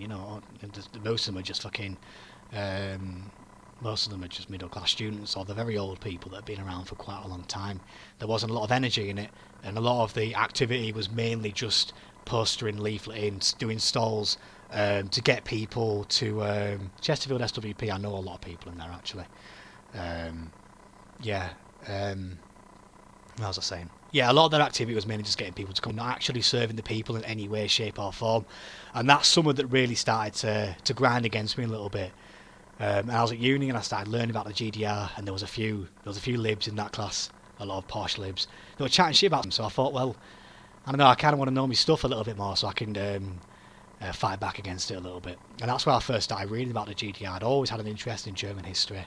I started having a look, and I started reading. And I was reading about the policies of full employment, full, the education, and the full the homelessness and everything like that, the great achievements of the GDR that were objectively fucking brilliant.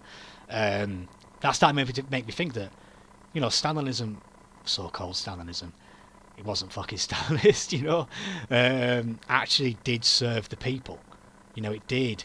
It bettered people's lives.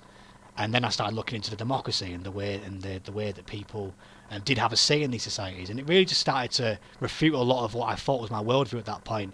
And then I started moving on from there about reading the GDR and started thinking, yeah, GDR fucking good.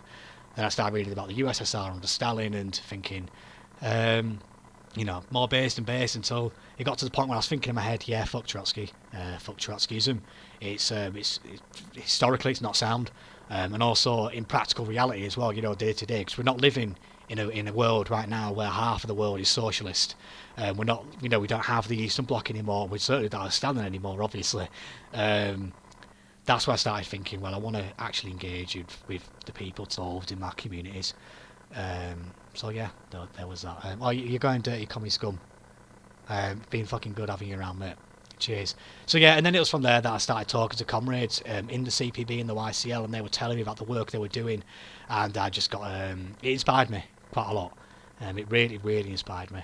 That's where I've decided to bite the bullet. I was also watching one of Paul's streams as well about. We was talking to Dave from Radical Reflect, who was also in the CPB, and I just kind of brought up that I'm thinking of joining, and I talked to Dave from RR, and I guess the rest is history. They say it from there, don't they? So that was fun. Really enjoyed that. What's this? If the GDR was back right now, what would you want from it? Just to be there, ideally. I'm supposed to be going to uni I'm supposed to go into Berlin for uni next year. Fingers crossed. So going to study in the GDR would have been pretty fucking based. But in terms of actuality, I would have wanted them to.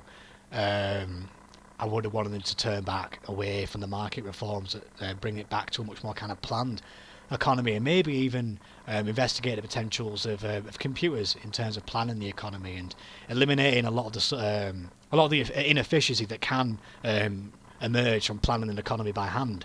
And Honecker as well did actually have a policy called cyber socialism, where develop a lot of technology in the GDR to further the cause of socialism. So there's that there. So I would have wanted them to bring it back. I would be the leader. Yeah, I would be the fucking leader. That would be based as fuck. Yeah, make me General Secretary of the GDR and I'll buy you a pint. Have a sexy accent. Thank you. Made me fucking day. Terminismus, I'll have a look at the link in a sec if that's alright. I don't want to be silent for too long. Could you tell me what it is? Like just briefly, and obviously I'll look at it later if that's alright. Fucking hell, we've still got nearly 100 people watching. God. I got a lot of questions about Albania. I really don't know a lot about Albania, I'm sorry, like at all. I know roughly about ʻHärte from, I think how you say it, ʻHärte, from the memes that go around on their Twitter and the fucking Burger Gang and that. But I couldn't possibly comment on it. From what I know, roughly, it's fucking hell, I had to address my breath there, but yo, if I was going to burp, that would be pretty fucking embarrassing. No, from what I know from ʻHärte, he obviously tried to follow Stalin's line almost to the letter, to an extent. And I think that, although Stalin based, yeah, we should be much more trying to emulate the spirit of Stalin rather than the his direct policies. So take the spirit and implement that. I don't know. So I really don't know enough about Albania, so I can't possibly comment too much. No investigation, no right to speak, as a great Marxist-Leninist Maoist once said. The collected works of Tailman in English, based as fuck. Cheers, mate. I'll have a look at that. Jezediah, thoughts on India and the protests. It's so fucking inspiring, isn't it? Lucas CS King, cheers for the sub. Divis, D-I-B-I-S, let me know about Albania and have a look into it. Yeah, so India, Dirty Commie Scum, who was in the chat earlier, did a fucking amazing video about India, and 250 million people out on strike, led by communists and socialists, is fucking incredible. I think it might be the biggest strike in human history. I could be wrong, but the fact that this has not been spoke en masse is criminal. It should be talked about fucking everywhere. This is huge. And I think that, I've got a few questions about where a revolution might pop up. I think that India really does have the conditions for it, and absolutely fucking solidarity with India.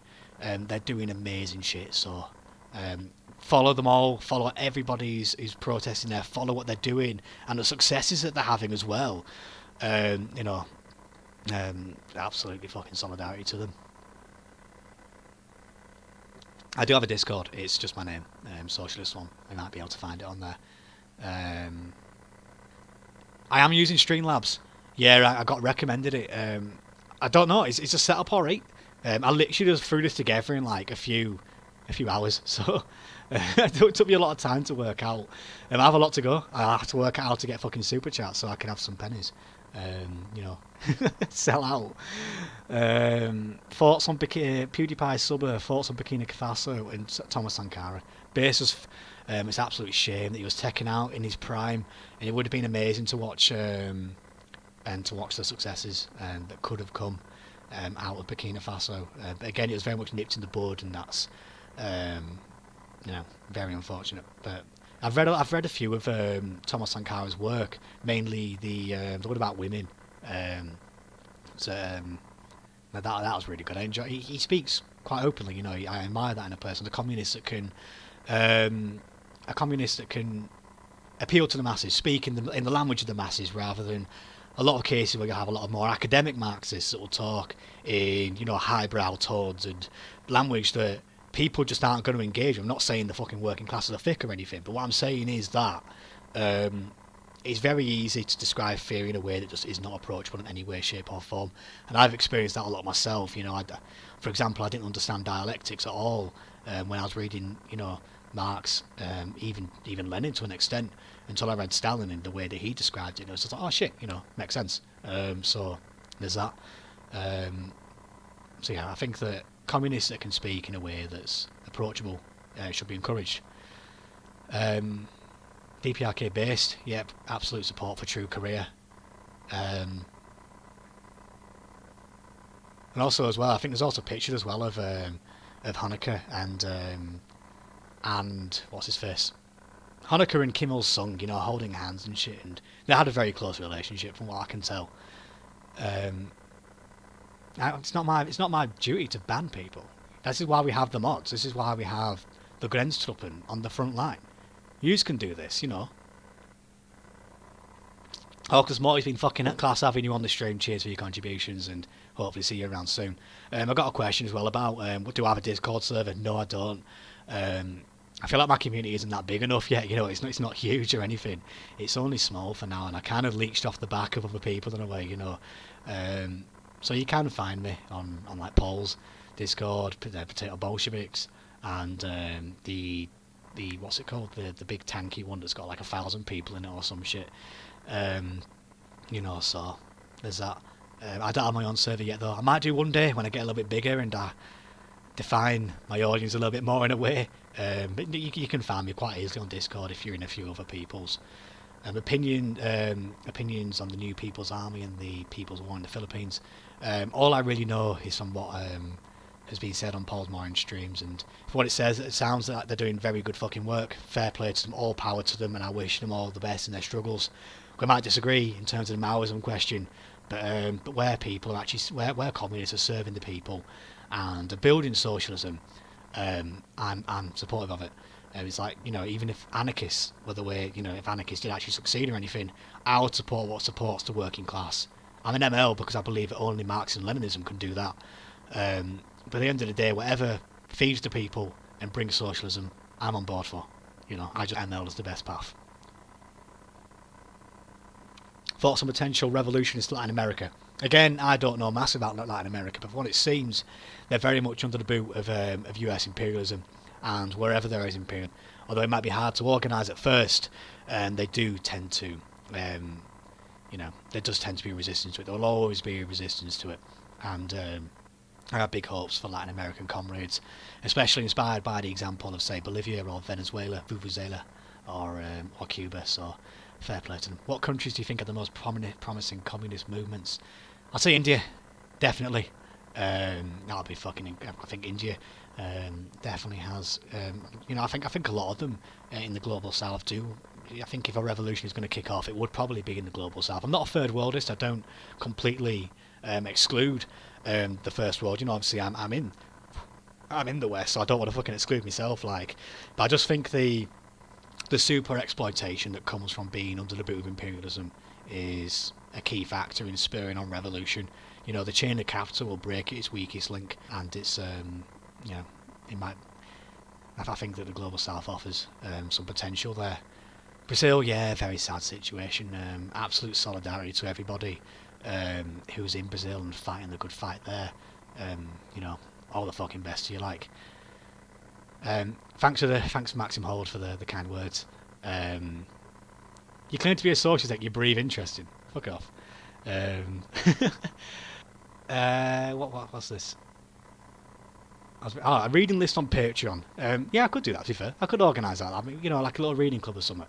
Yeah, that's actually quite a good idea. I might put that forward. The DDR was the only time Germany was ever on the right side of history. Completely fucking based, yes. There's only ever been one true Germany, and it was the DDR.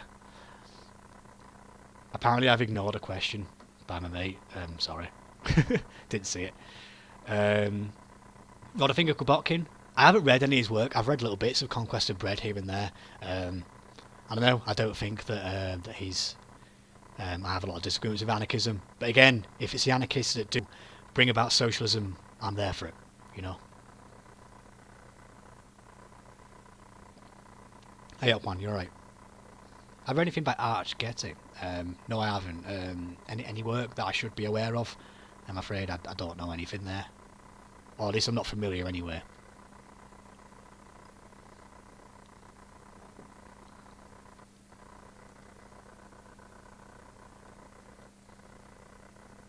Idealist bullshit. Yeah, I don't mean to be sectarian, but it seems to be a fairly, I'm not going to say a common theme, but there are some types of anarchists that obviously are fairly focused on the individual, and I very much disagree with that. But the anarcho-communists tend to be sound, they tend to be pretty fucking based. At least when I'm organising, you know, when I actually meet an anarchist in real life, they tend to be okay. You know, but online, you have a lot of weird characters that I don't think I'll speak to in person. I feel like I'm too thick. No, there's a lot of ways. There's fairly accessible ways to access theory, I think. I'll say that reading socialists that come from the working class, so I'd always recommend Connolly and Stalin, because they tend to present theory in quite an approachable way. They speak directly, you know. They don't wrap it up in fancy language. They just say what they're thinking, and that is it. We kind of get it quite easily. But there's also a lot of modern theory as well. I mean, Michael Parenti is really fucking good for that. Black Shirts and Reds. I would strongly recommend everyone reads that, because, you know, it's relevant shit, and it's a lot of theory that's been presented in a very approachable format. So, and also a lot of YouTubers as well. You know, Rise Tubers, I think they call us now, don't they? You know, so there's ways to access it. Although I do understand that reading theory can unaccessible at times, and I completely understand that. I should look at the Cold War. But from the Soviet point of view, I've seen that video floating around. Was that by Vicky? I think it was by Vicky. Vicky actually inspired me to do the channel to begin with when they did the video about how to start a leftist YouTube channel. And that's actually what kickstarted it for me. So massive fucking debt of gratitude to Vicky.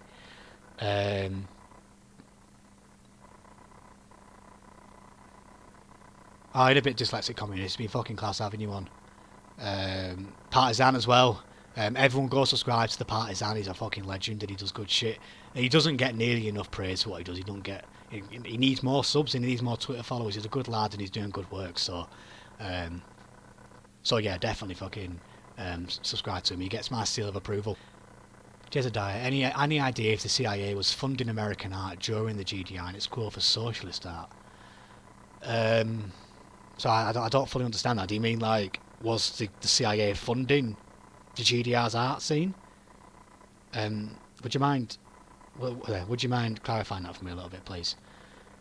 Try telling that to the philosophy snobs, somehow making theory easy to understand makes you a better bad writer. Oh, fuck off. Yeah, I have much more respect for someone that can sum up an idea in a sentence than someone who can sum up an idea in a paragraph.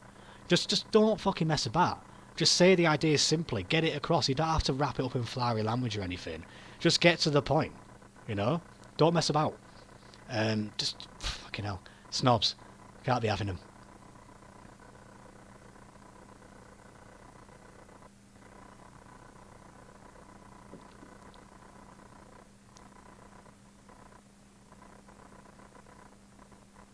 What's the best communist party in India? I'm afraid I couldn't comment on that.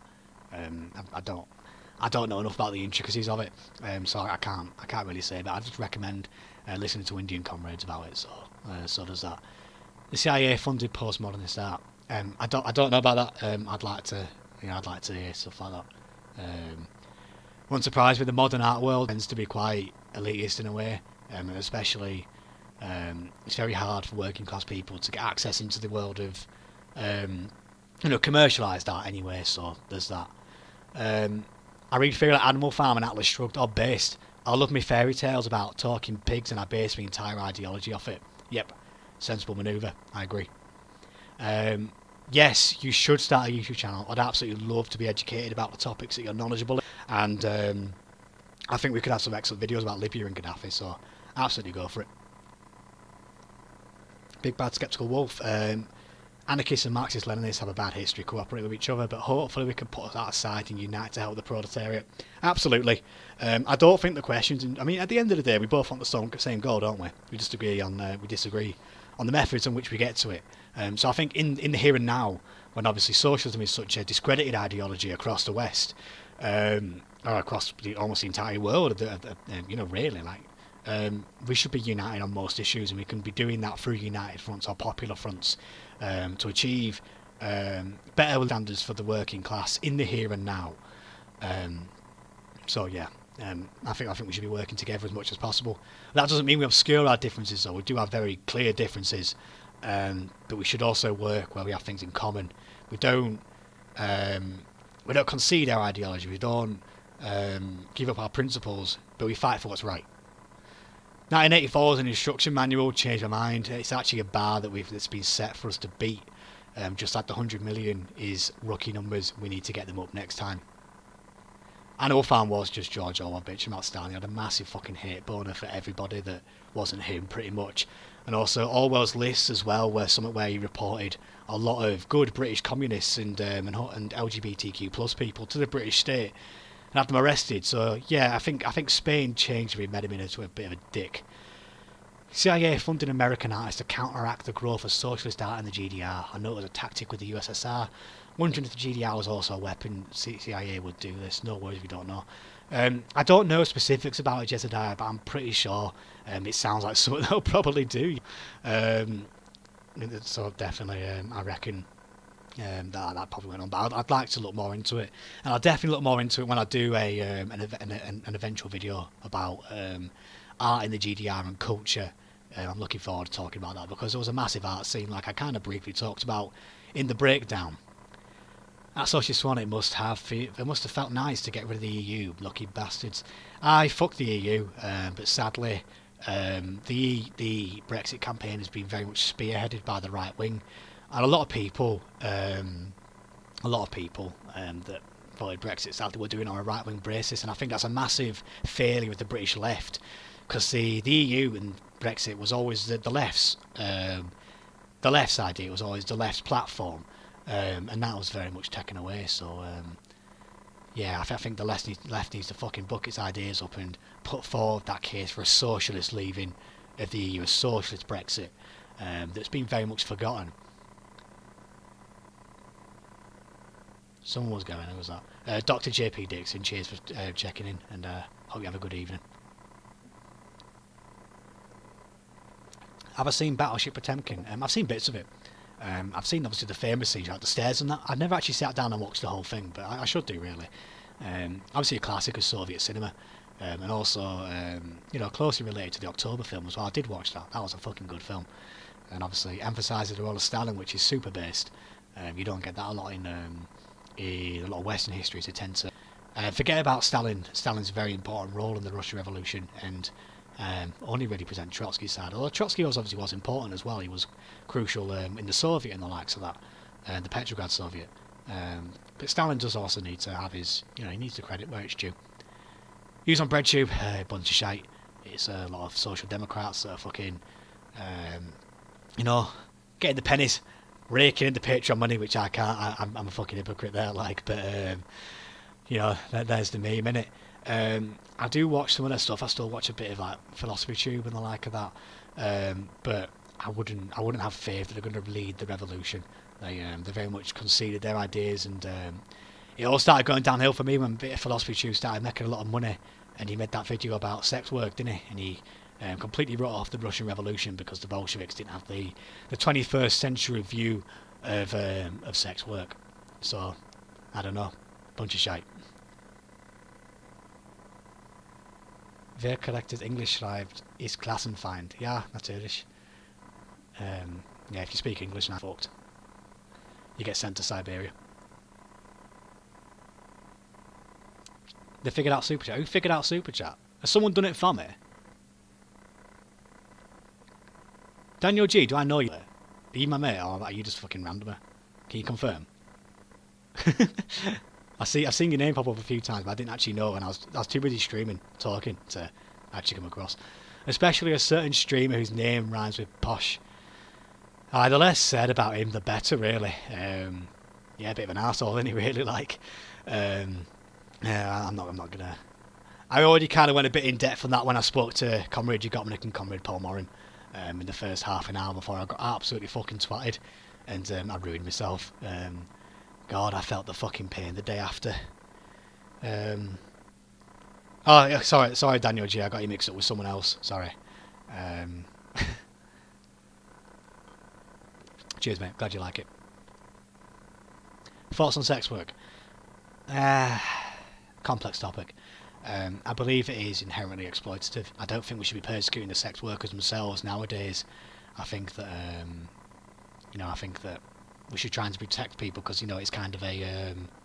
You follow him on Twitter? Cheers, mate. I think that it's. I know a bit of German, yeah. I think that sex work is obviously very contentious, and I don't think I want it to exist. But obviously, it's an inevitable consequence of the system we're under. It's everything's commodified, as is sex, sadly, and wherever that commodification exists, there's going to be sex work. And I think we should protect sex workers, but I want to live in a world where that doesn't exist anymore, ideally. So yeah, there we go.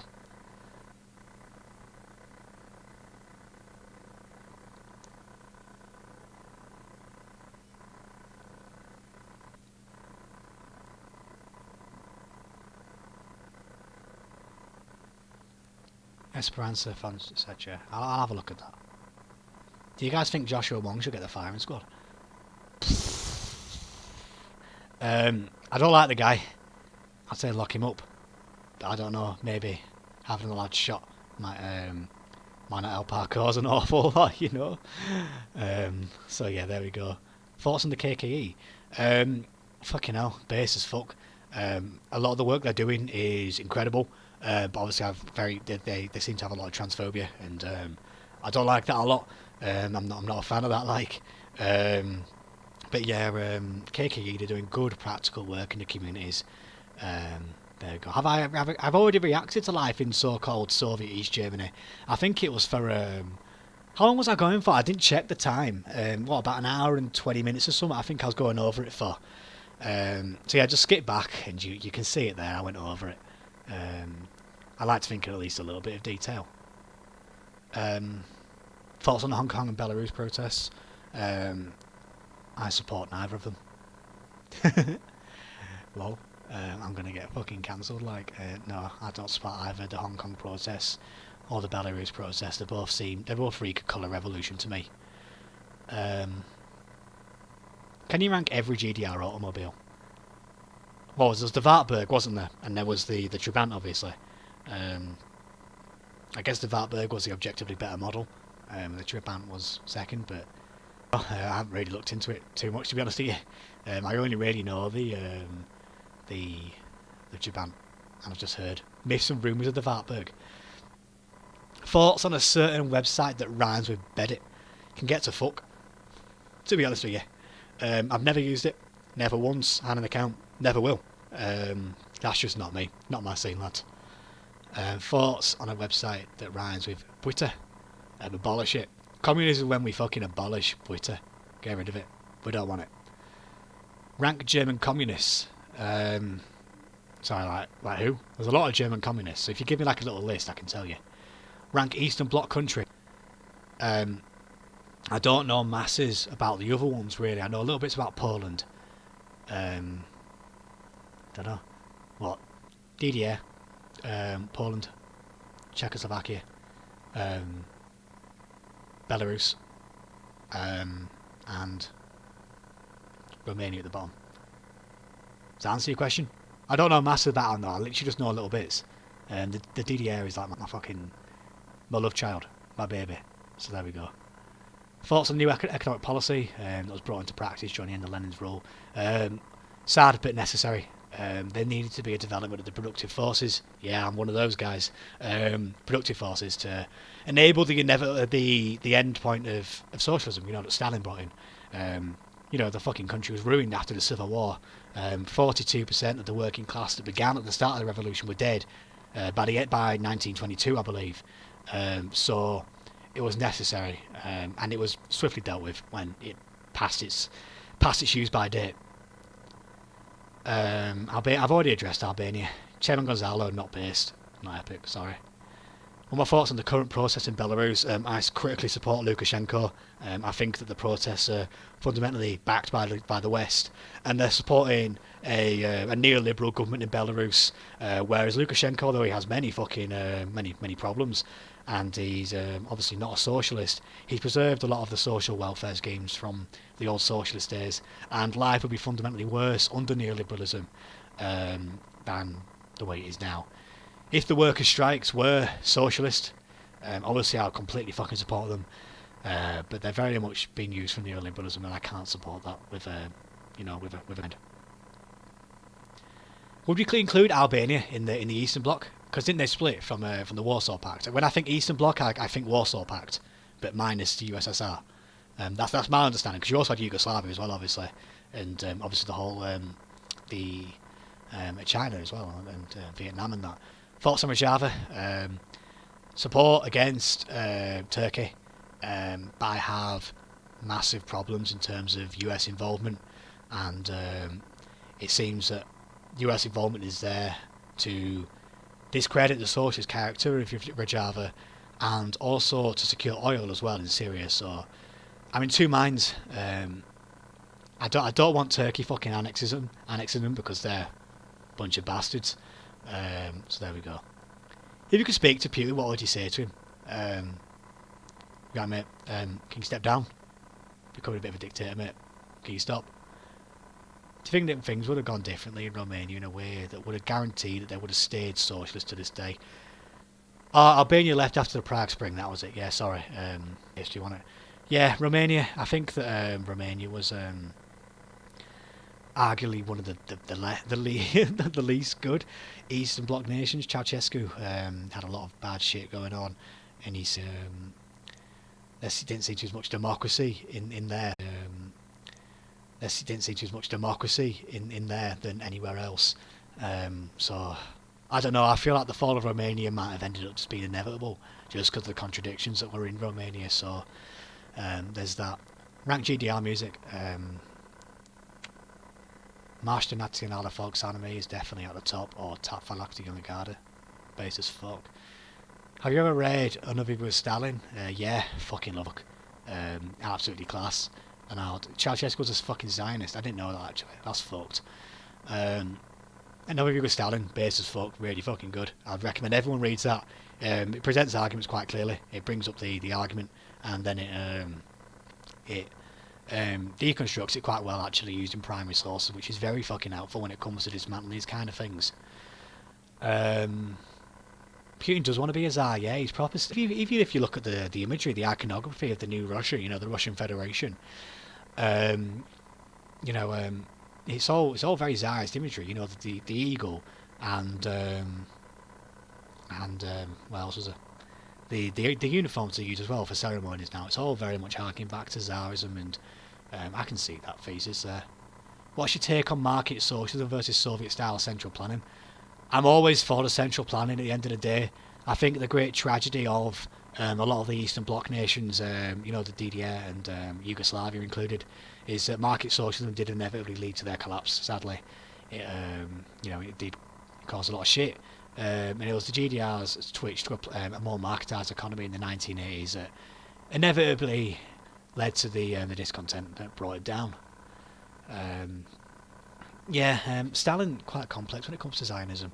I believe that that he was initially supportive of of Israel, then he kind of realised it was going to shit, and then he obviously created the Jewish Autonomous Oblast, as Papachulo said there.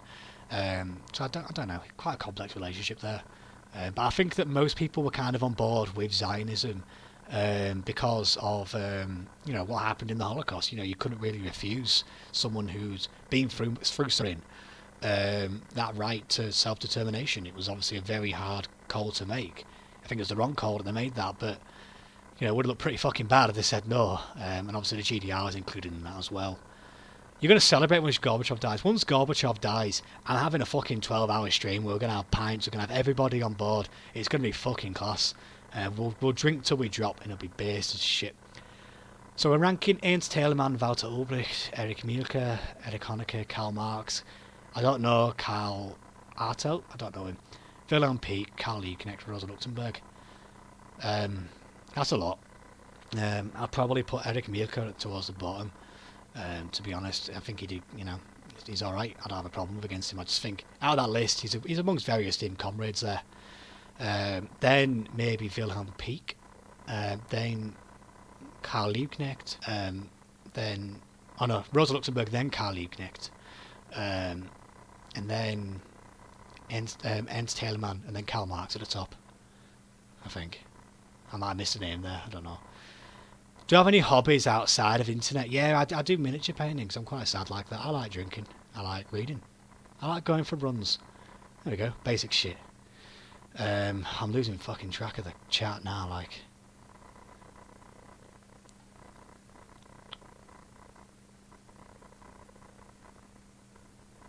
When I go visit the DPRK, I would fucking love to go visit the DPRK one day. It'd be based as fuck.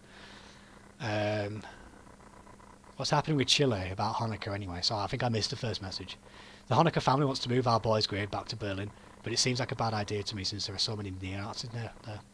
I think that it would be a nice idea to move back to Berlin. Berlin tends to be quite a left-wing space, but not in the way that it's like pro-GDR. It tends to be much more kind of like lib-left. So, I don't know, he might be safe in Chile for now. Come the glorious day when GDR2's back, of course, we'll move him back, It's kind of like Robert Emmett, what's that? Do not write my epitaph or something until Ireland's free, something like that, Don't bring Honecker's grave back until GDR's back.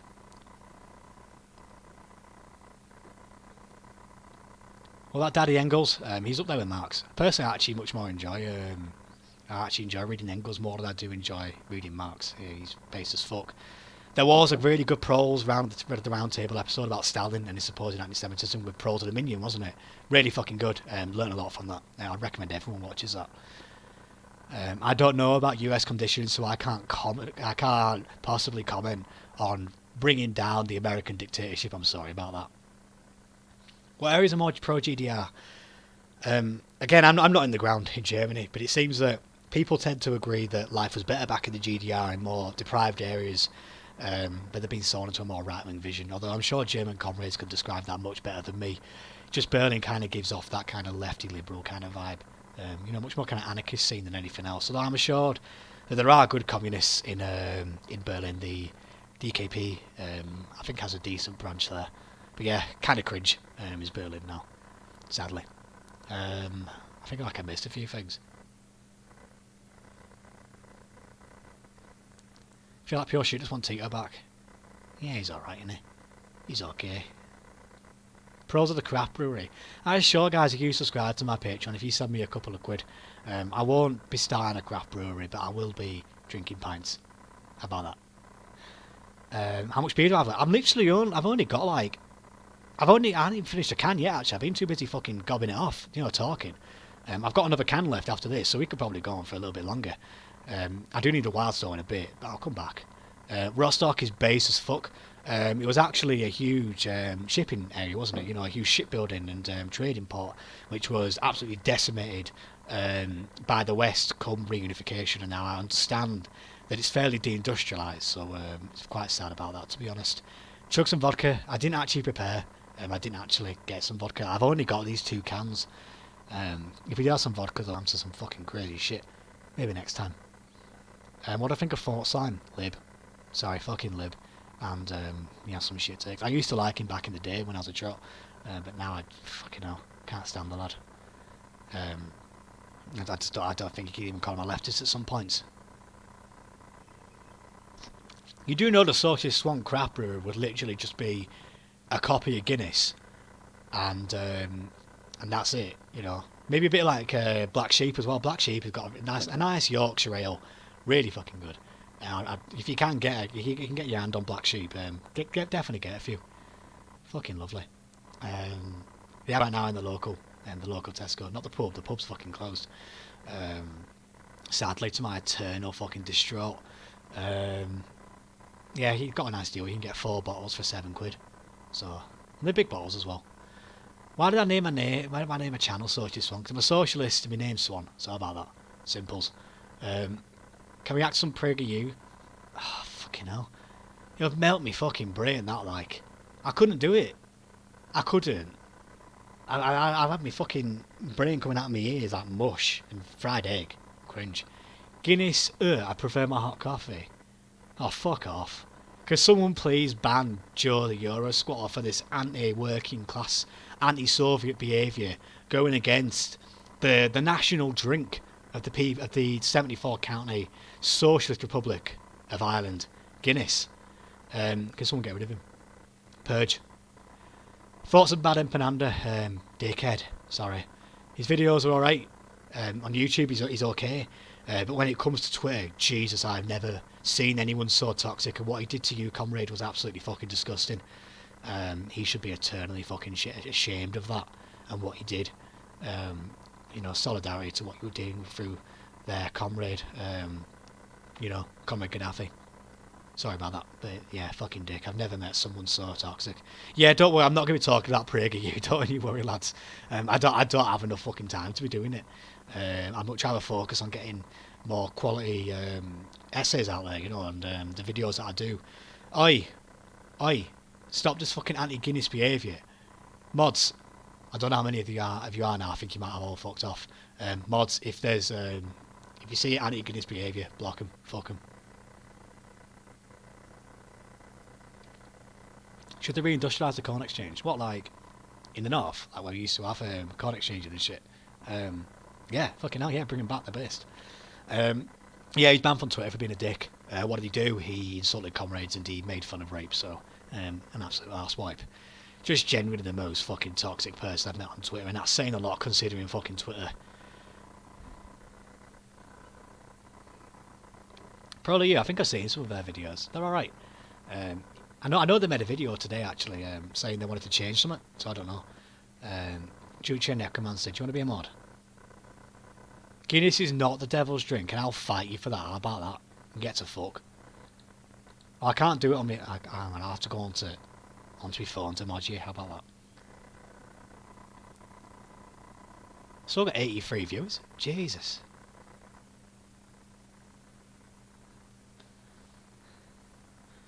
Angus Rays, I haven't seen many of your comments, I'm afraid, comrade. You haven't popped up an awful lot. Future Necromancer fucking base, that is it, yeah. Leeds Corn Exchange is huge, yeah. It's quite nice in there, you can... I played table tennis there once, it was sick. Hang on. Get myself onto my own stream, fucking hell. Tea is better than coffee, I completely agree, mate. Who was you? You was Future Necromancer, you're the one that wants to be comrade moderator. There you go. Yeah, if you're drinking anything but Yorkshire tea, you can get to fuck. How about that? Yeah, the price is a little bit of a pain. Argos-Spieler as well. Yeah, your base as well. You can have one. Basically, if I know you want to, you can have a mod. How about that? It'll be fair.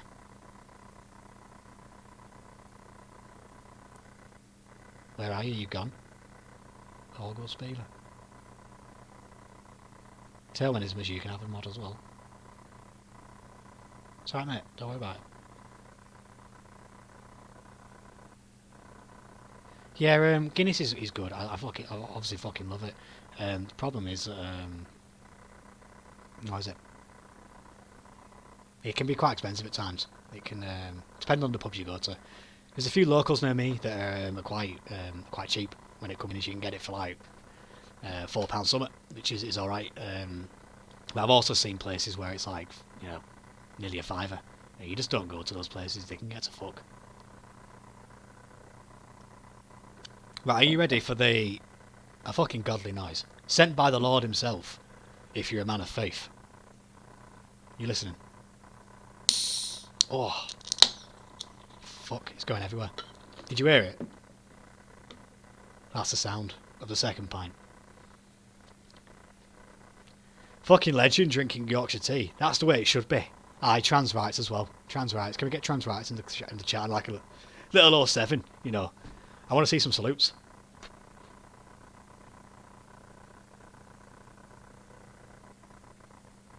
Yeah, you are paying for the brand a little bit, but it is good shit in my eyes. The problem is, though, that us East Irishmen have very much been neglected by Guinness. We've all been declined our rights to a good pint of Guinness. So if you go to Ireland, you get a proper Ireland. The 32 can is a lovely fucking pint of Guinness. But the problem is, we get like exported shit here in Britain. So bollocks, I missed a bin. Whoops. One sec. Tried to fucking launch a can into the bin. I completely missed. Whoops.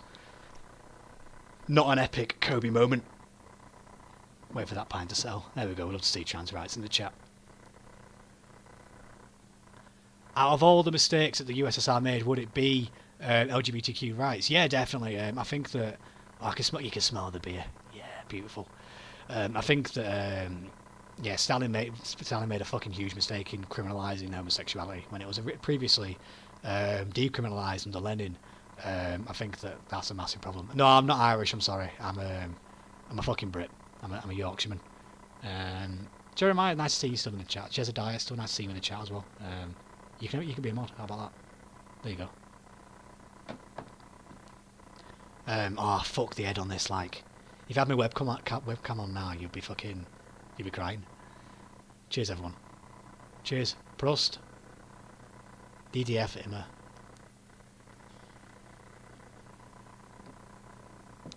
Fucking wish I was Irish, like, sometimes. I think the amount of people I persuaded that I'm Irish somehow just through Twitter, because the amount of time I talk about Ireland is insane. But no, 100% born and fucking bred Englishman. Are you a pog champ or tanky tube? I don't know, am I? That's for the people to decide, isn't it? I don't want to assert myself onto the people. I don't want to be a dictator. I want the people to democratically decide that I am the pog champ of tanky tube. Pog is epic. Poggers.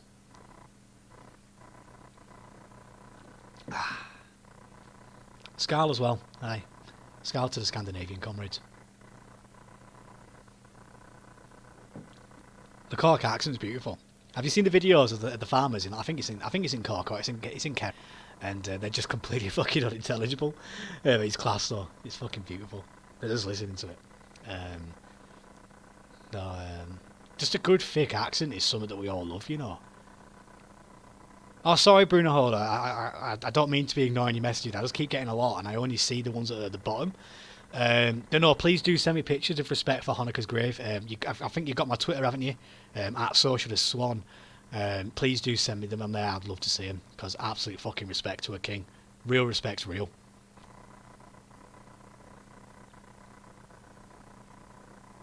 The former mayor of, what's his name? Fucking The guy that was a Borat, proper dickhead, didn't he? Yeah, he got COVID, didn't he? And I got a notification on my phone from an account called, whatever his name is, Updates. And he said he was fucking dead. And I got my hopes up for a little bit, you know, but no, he's still going. For how long? We don't know.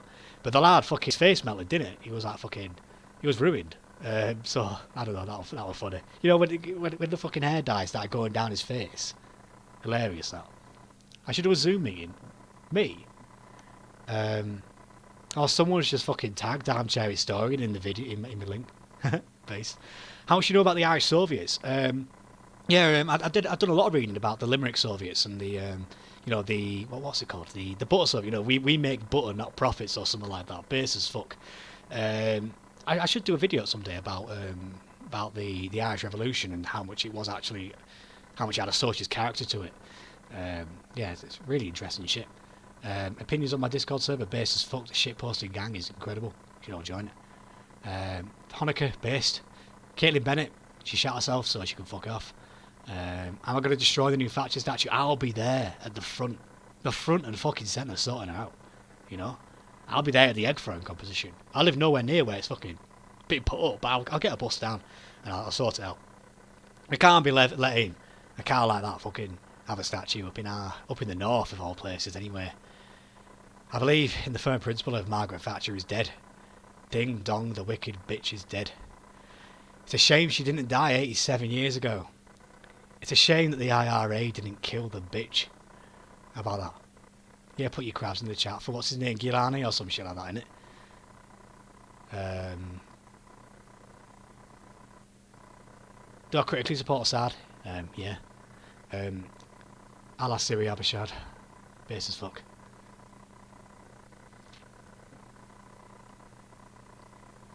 I should dunk on some anti-communist YouTube videos. If I see any fucking heinous videos come about the GDR, I'll be happy to talk about them. But yeah, there you go. There's that in there. Bruno Hollow, is that you that just followed me now? Yeah, cheers. Please send me messages after streaming that, and I'll be happy to have a chat.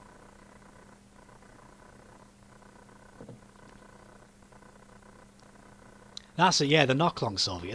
They're base as fuck. Yeah, they're proper good. Up the Ra. Yeah, the Knocklong Soviet is just a nice name. And that's the one that did We Make Butter Not Profit, isn't it? But obviously the Limerick Soviet as well is just so iconic. Got a lovely song attached to it as well. Can't remember who sang it now, but it's a lot. Opinion on Ernst Bush. Bass as fuck, beautiful songs. A true hero of socialism. Can we get Up the Ra in the chat, please? That en masse. That'll be class. When is the statue of the bitch going up? I want to be there at the round contest. I'll send you a link, comrade. I can't remember it right now. Chucky RR as well. William Gallagher, A up. Are you above 18? I'm 20. You know, there we go. Molotov Suka, it's been nice having you here, Chief. Thanks for sticking around for 2 hours and 20 minutes now. Really appreciate that, comrade. Up the Ra. I've read the Honecker book. I saw the interview. It's an interesting book. Interesting interview. Yeah, he obviously did go down much with a revisionist path towards the end, but in the start he was a good lad. Kinky Boots, good song as well. The Stickies. I don't know, we're going to have some contentions there, Chief, about the Stickies, I'm afraid.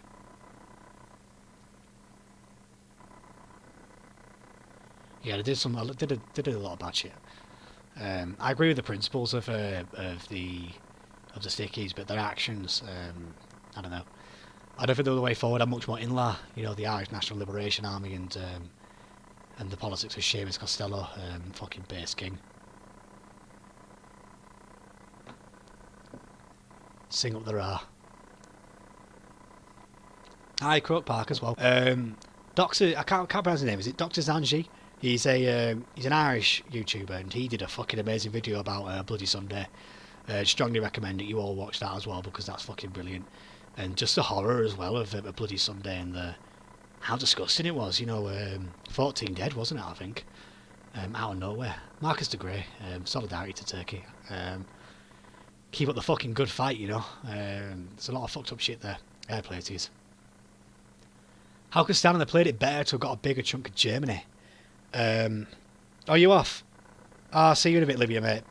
Thanks for popping by and fighting a good fight in the stream and fighting off against the class and find all the best, mate. I'm sure I'll talk to you soon. I could stand and played it better to get a bigger chunk of Germany.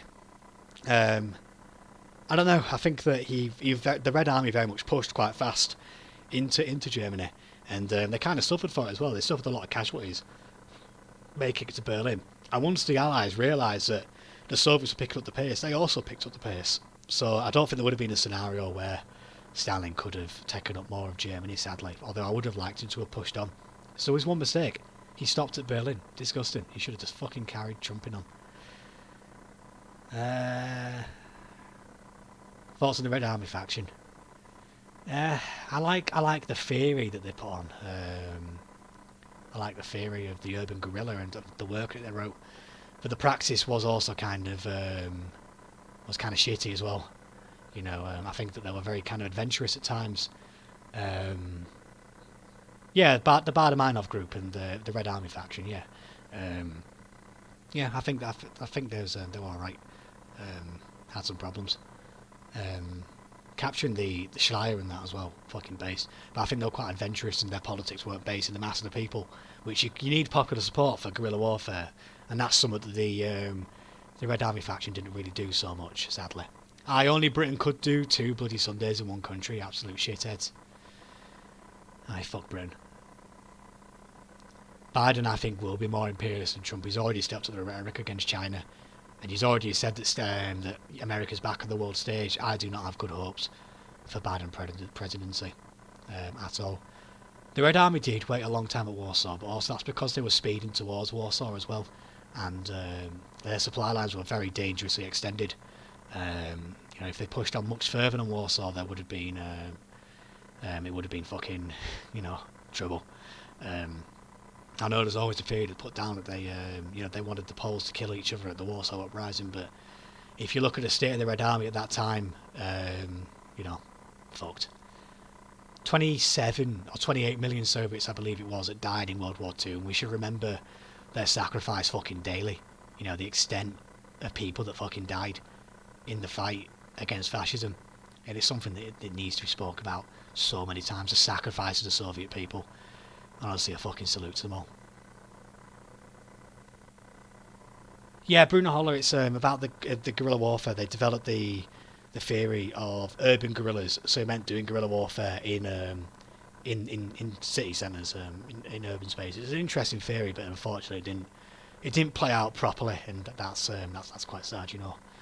They just didn't have that popular support, especially when West Germany was almost built on anti-communism.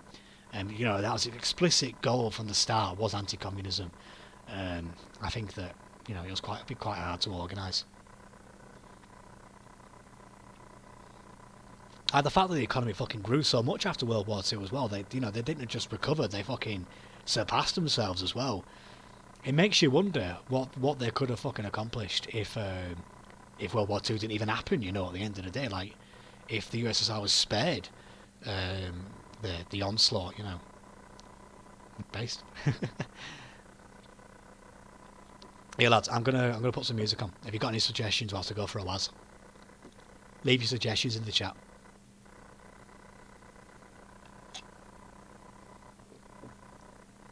Thoughts on religion? It's fine. It's fine. I have no problem with religion itself. I have a problem with organised religion. But I don't think religion is as big an issue now as it was, say, back in Tsarist Russia or across most of Europe, actually. Yeah, religion's fine by me. I'm not gonna fucking attack religious people. I think it's counterproductive at the end of the day. And if your religion inspires your socialist views, all power to you. It's just not for me. Krupp and Krause, we have a vote for Krupp and Krause. Ah, Mrs. Thatcher's song. Bass as fuck. Okay, yeah, we'll put that on then. Just whilst I go for a quick Waz, if that's alright with yous. Is that right? I didn't get this right the first time, but I promise you, Jess, you will like it. Honest. Oh, bollocks.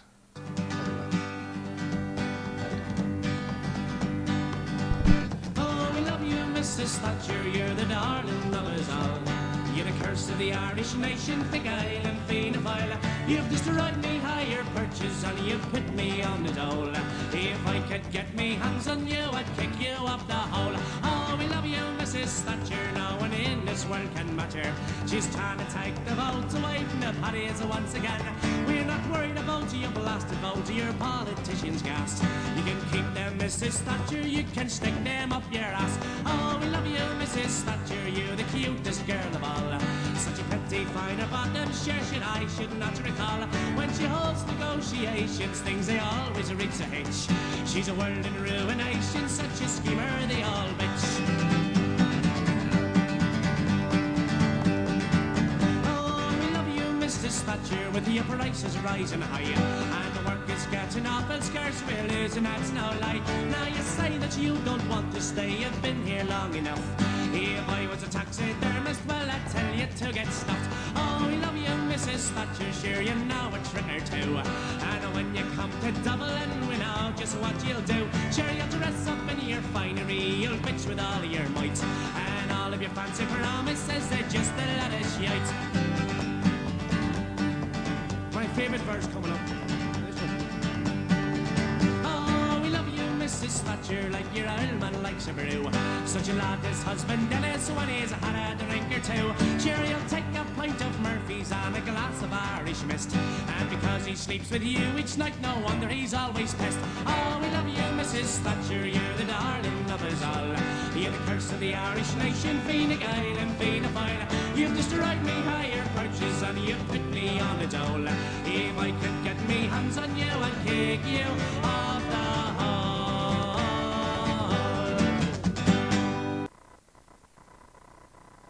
And I'm back. You enjoy the song? It's fucking bass, isn't it? Like, yeah, just a diary is fucking class, isn't it? I'm so glad that someone put that on there in the chat. It reminded me of it. Fucking beautiful.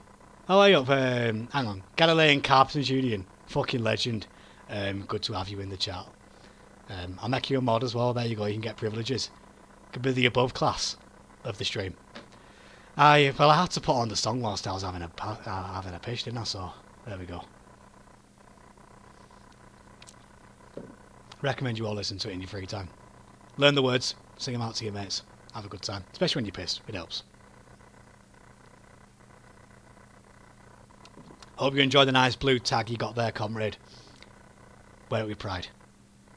What do you think about cooperatives? I think they're a decent move within capitalism, but they're not the solution we should be looking for. Cooperatives aren't socialism. They're just a way of alleviating the mass exploitation that working class people feel under capitalism. And therefore, you know, support them for the here and now, but don't expect them to bring about, you know, socialism. Some viewers are more equal than others. You know, 4 legs good, 2 legs bad, isn't it? That kind of thing. George Orwell, the greatest political mind of the century, and of course, famed communist.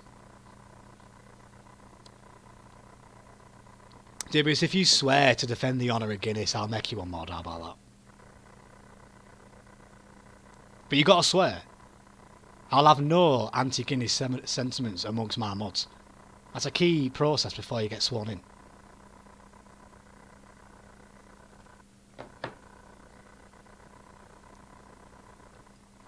October Club is quite fucking pissed, actually. They do a few good songs. Listen to them every now and then. Bruni, fucking brilliant, absolute legend.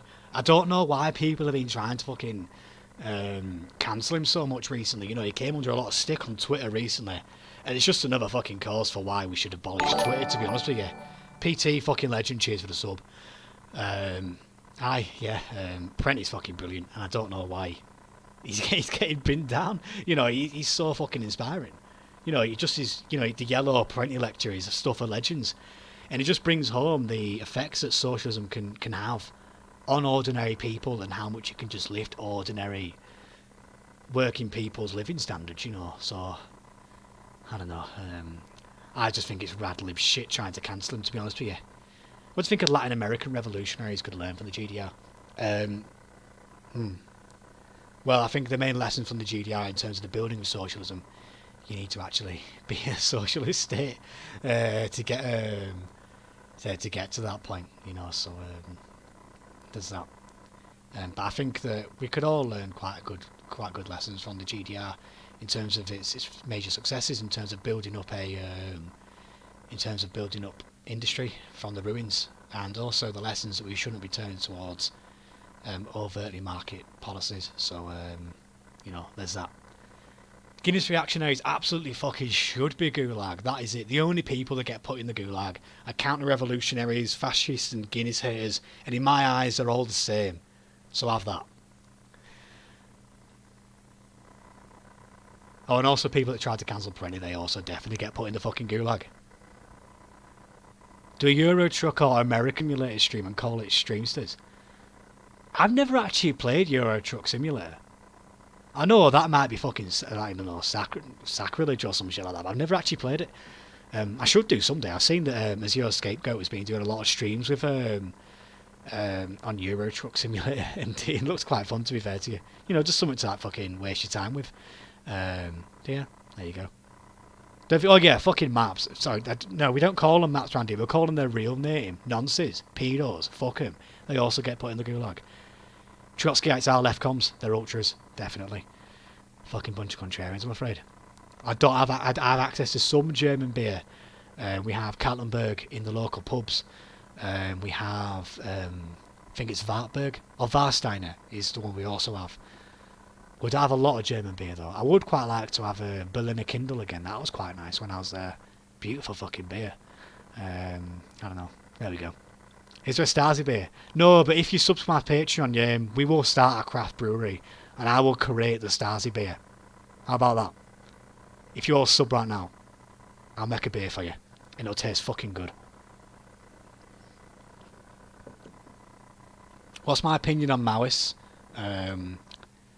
I think on Twitter they're very fucking annoying, I won't lie to you. But in real world they tend to do good work. And a lot of the struggles tend to be pretty fucking good. They tend to be doing good stuff. So if they're actually being practical, if they're actually engaging in practice and serving the people, fair play to them, all power to them. If they're just going online and chatting shit, I'm sorry, don't care, to be honest with you. Which beer is better, East or West? Well, sadly I wasn't alive during the time of the GDR, so I can't comment. All I know is West German beer, and that's it, so there we go. Aye, Maximo, you make a very good point there about the camaraderie that people had. And it completely just fucking goes against the, the shit statements that came out earlier about everyone being suspicious of each other and always watching each other's shoulders and stuff to make sure they weren't being spied on by the Stasi. Something that's always comes through when people from the GDR talk about, they talk about the next from the GDR are inspiring shit, and to me that is socialism. Everybody looking out for each other. So, it's good to hear that kind of shit. Gorbachev definitely did hate Guinness, dickhead. Look, Berryman, you're alright, mate. Good. We're just talking about how anyone that doesn't like Guinness gets the gulag, or the wall, depending on how I feel on that day. Southerners also get the gulag, definitely. Especially like the Kensington lot, like the fucking rich Southerners. Nah, get in the bin. And that's why the North should break away. That's what I mean, by the way. I'm not breaking democratic centralism again now that they're fucking, the CPB viewers are watching me. I'm trying not to do that again. I've not got to the point where I'm absolutely fucking twatted and chatting out my arse. I firmly believe in a federal socialist Britain, so how about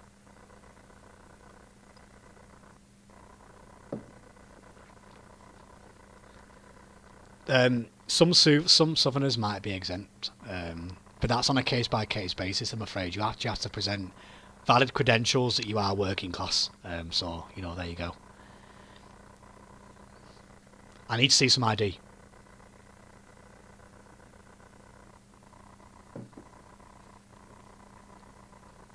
What's my opinion on heraldry? Yeah, heraldry's fine. Obviously, a lot of the socialist heraldry is quite good. The hammer and the circle, which is put up on the screen now, is an example of heraldry in a way. Also, the USSR's national symbol was also, with the globe and the fucking coral reef coming out of the side of it. That's an example of heraldry, and yeah, I think the heraldry's fine. To be honest with you, just don't become a bit of a fucking potential cunt and start calling yourself a sir or anything like that. Imagine coming from a country with beers so bad. Can someone fucking purge skeleton due to this absolute counter-revolutionary behaviour? I've already said, this is a Guinness-loving zone, and if you hate Guinness, you're out. Simple. Thank you, Galilean Carpenters Union, for keeping the eye on me. Bruni Holler, Basis Foot King, welcome to the channel. I thank you. I do need a political commissar. I'll be leading the military tactics, and you can be keeping my eye on me, making sure I never forget the stern stare of our General Secretary and our party line. If I do mess up again, please do feel free to put a bullet in the back of my head. Bear in mind, that's counter-revolutionary behaviour. There are none. There are no base southerners. That's a joke, of course. There's some.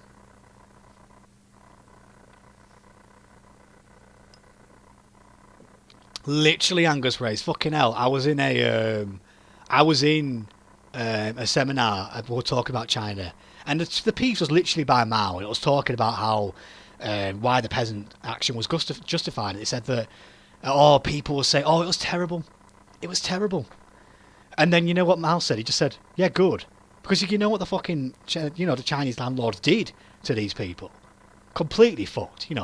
The fucking. The amount of repression that these people did, ruining the lives of the Chinese peasants. You completely understand why they retaliated. And to be honest, they should have retaliated much better. They should have been. Landlords deserve much, much worse, to quote Rod Dog. We have this quite liberal conception that two wrongs don't make a right, but sometimes they do. Oop, there goes me getting fucking cancelled, like. So I don't have Irish descent. I am a fucking full-blooded Anglo, unless you go back to like my great grandparents or something, and that's that don't fucking matter, does it? So there we go. Mao should have killed more landlords. That is it. You see, the 100 million is rookie numbers. We need to get them up next time. That's the bar that's been set.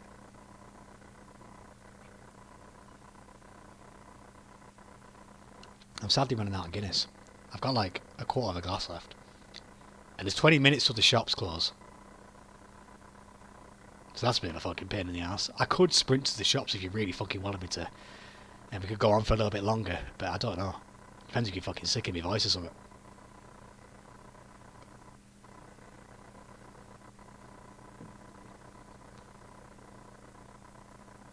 Cheers, Kieran. Thanks for the Irish card there. Really appreciate it. I'm actually in the Connolly Association as well, so obviously we're encouraging the cause for a united Ireland within the Labour movement, and they do good work. So there's that there as well. How can revisionism be combated? Purges, regular purging of the party.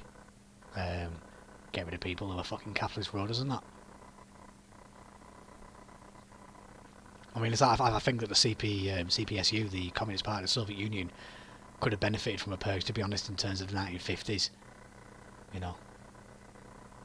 Got rid of the fucking likes of Gorbachev, Khrushchev and that. How much of a gap is there anyway on the stream? I don't know. It feels like I'm getting messages for something I said about fucking 5 minutes ago. Stalin did need to do more purges. Absolutely.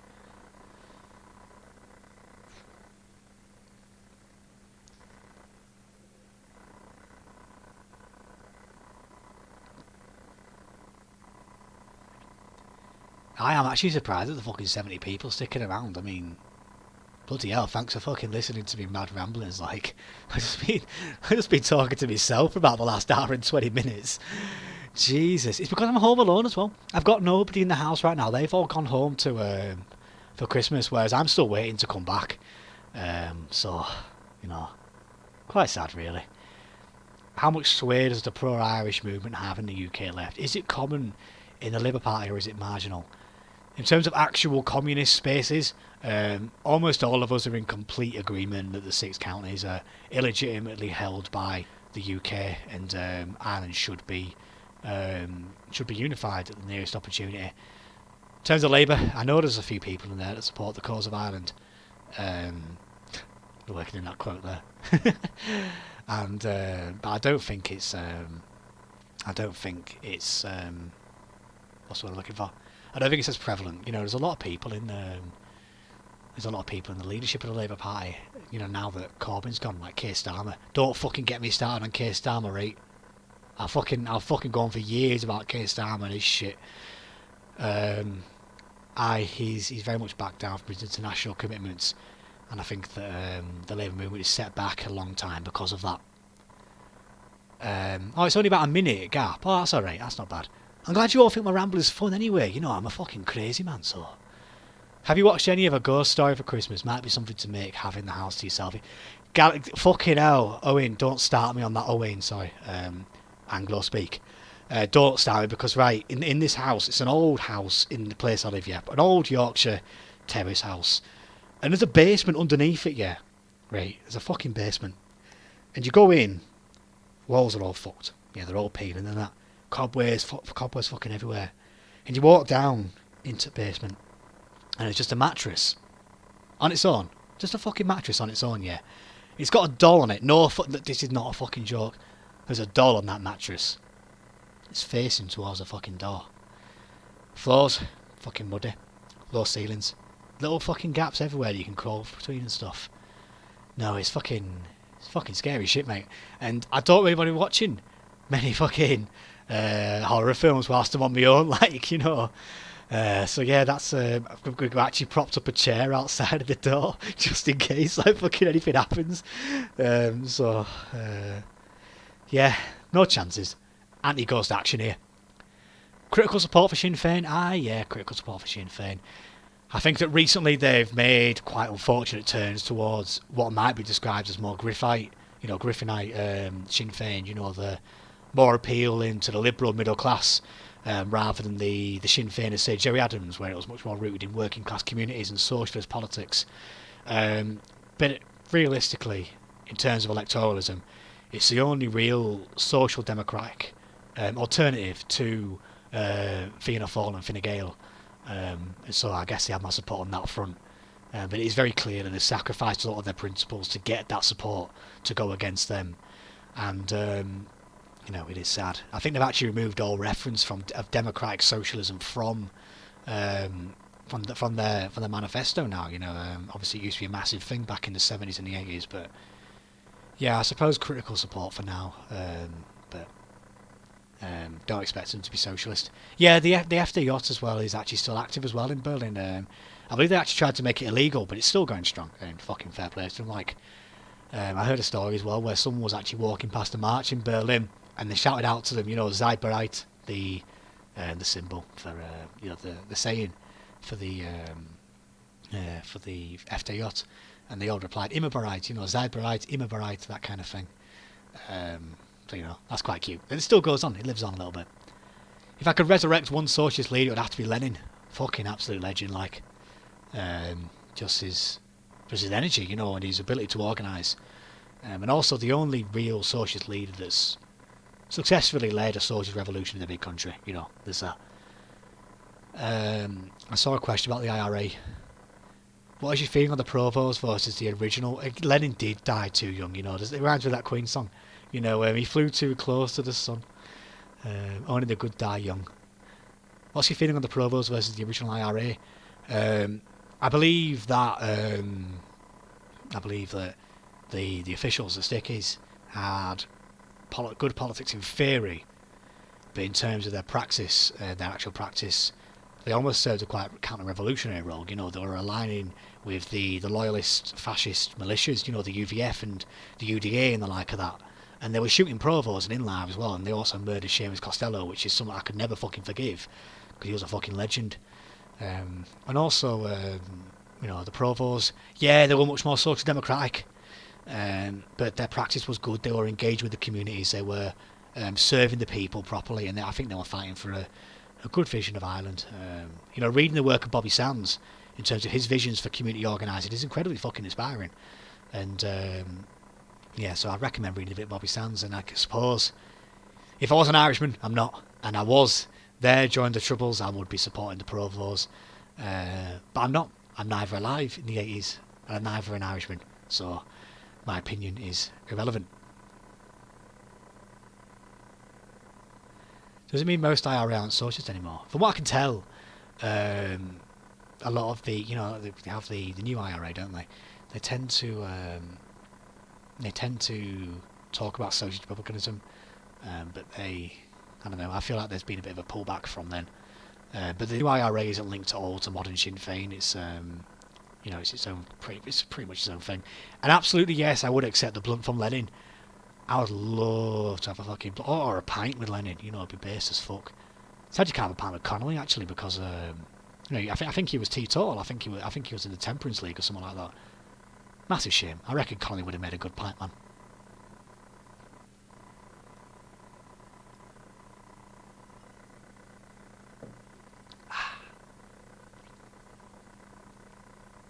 Yeah, the fucking protest against ʻThe. That's cringe as fuck, that, innit? But a lot of the left nowadays is anti-communist. And that's something we have to come in at. Like, a lot of people are kind of bought in a... Hey up, partisan, nice to see you back, mate. I'll dunk on the CPGBML soon, but I also feel like I don't want to get too sectarian. And nice to see people coming back anyway and listen to me fucking rambling. Red Fenian Punk, fucking legend. Nice to see you in, mate. Absolute king. I was talking about some ʻThe. Yeah, the modern left is very much anti-communist, it seems. The ultimate pint man would be me, William Gallagher, it must be said. Or Stalin as well. I guess he was a pint man.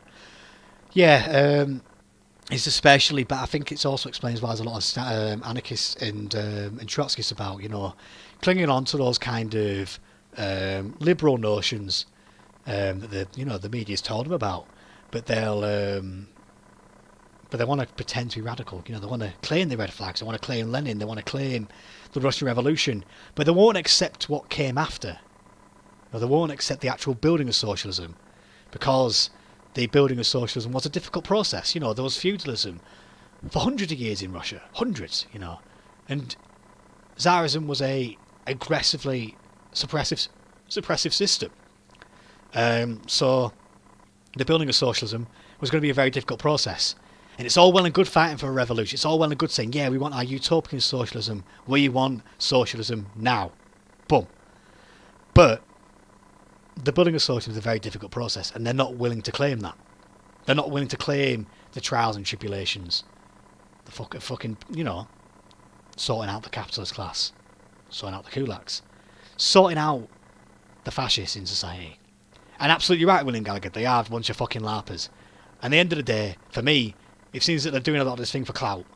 They're going on their Instagram pages, they're fucking posting pictures of them next to, like, portraits and fucking posters and all this kind of thing, and on marches. But they're not engaging in the community. They're not building socialism. It's all for their own self-image and to look good. And for me, that's fucking disgusting. We should always put the working class first. Always. Always serve the people, not yourself. That's my view anyway. What audio setup do I have? It's really clean. I won't have the opportunity to get anything proper before I settle down somewhere. This is some Turtle Beach headphones that I've had for fucking donkey's years now on my old ass computer.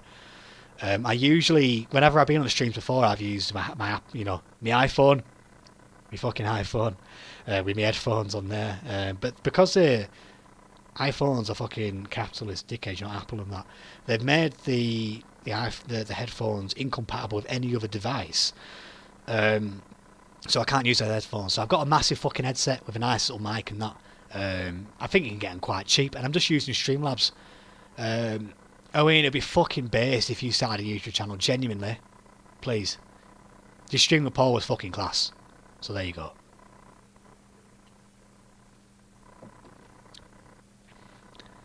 What was that quote by Lenin and Trotsky?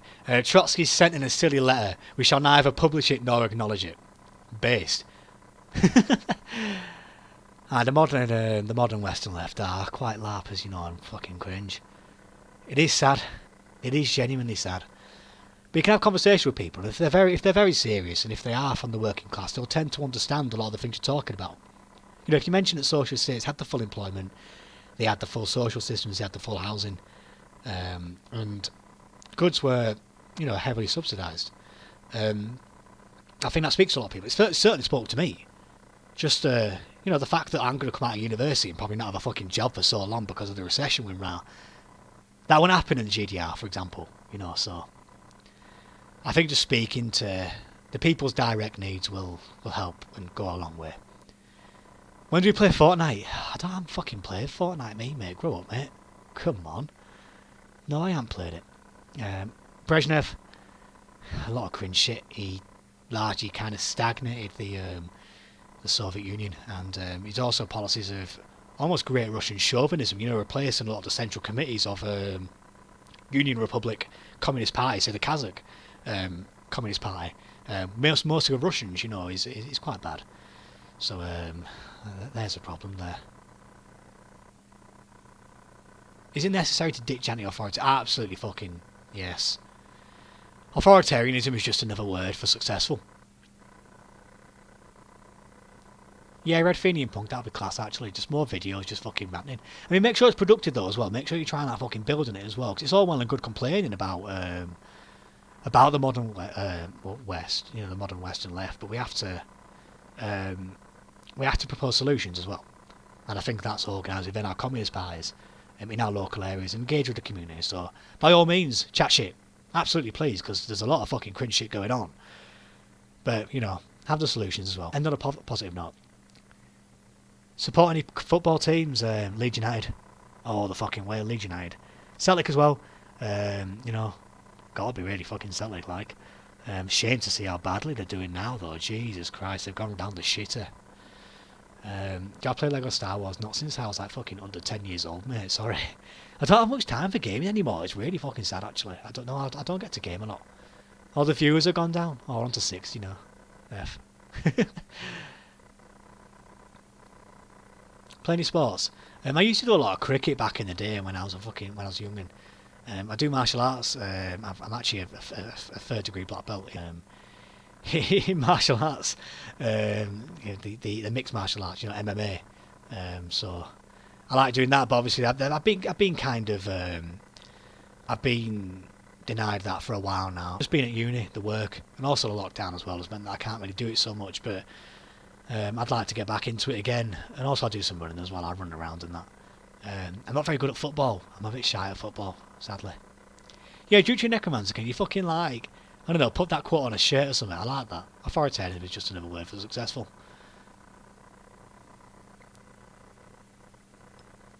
I think Red Fenian Punk, Brezhnev, was kind of the last one of the moderately decent leader of the USSR. I think that's the guy that came after him. Began with A, didn't it? He only lived for a little bit though, and he seemed quite promising. He actually defended Stalin and the like of that. But he didn't live for very long, did he?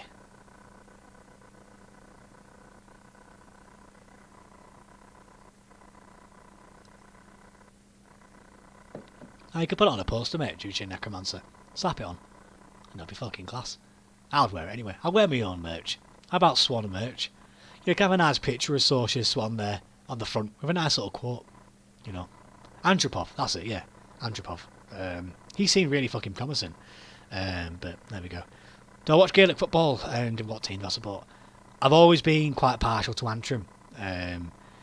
Just because that's where my family historically came from. Again, I'm not saying I'm fucking Irish or anything. I'm just saying historically they came from County Antrim. So I don't follow it massively. But every now and then if it's on, I watch Antrim. The sound.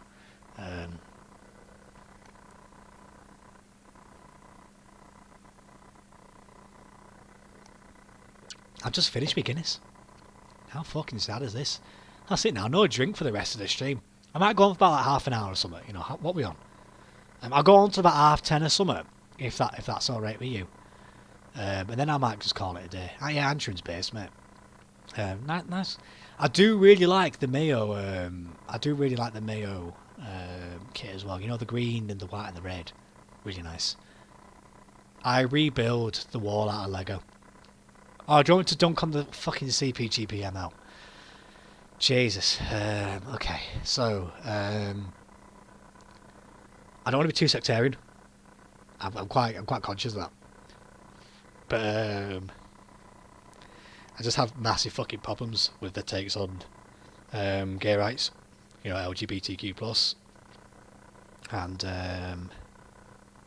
I'm on thin fucking ice.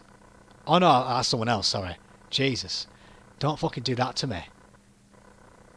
String your sprint to the liquor store, mate. It fucking closes in 5 minutes.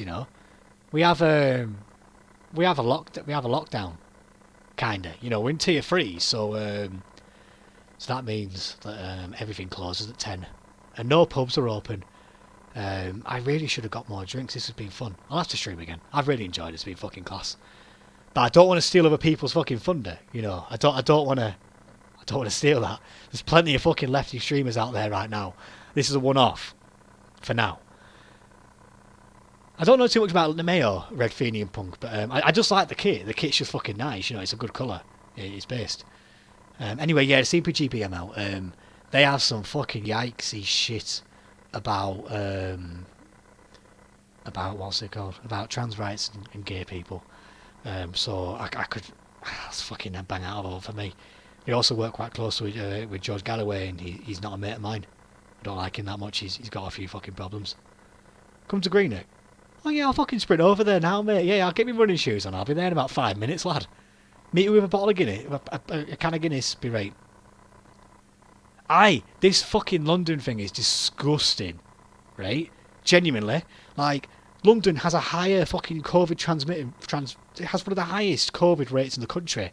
But because that's where all the fucking money is and where all the politicians are, it's tier 2, they can all go to the pub. But the north, where we've been shafted for fucking decades now, this has been a long trend, like, we can't go to the pub even though we have much lower COVID rates than anywhere else right now.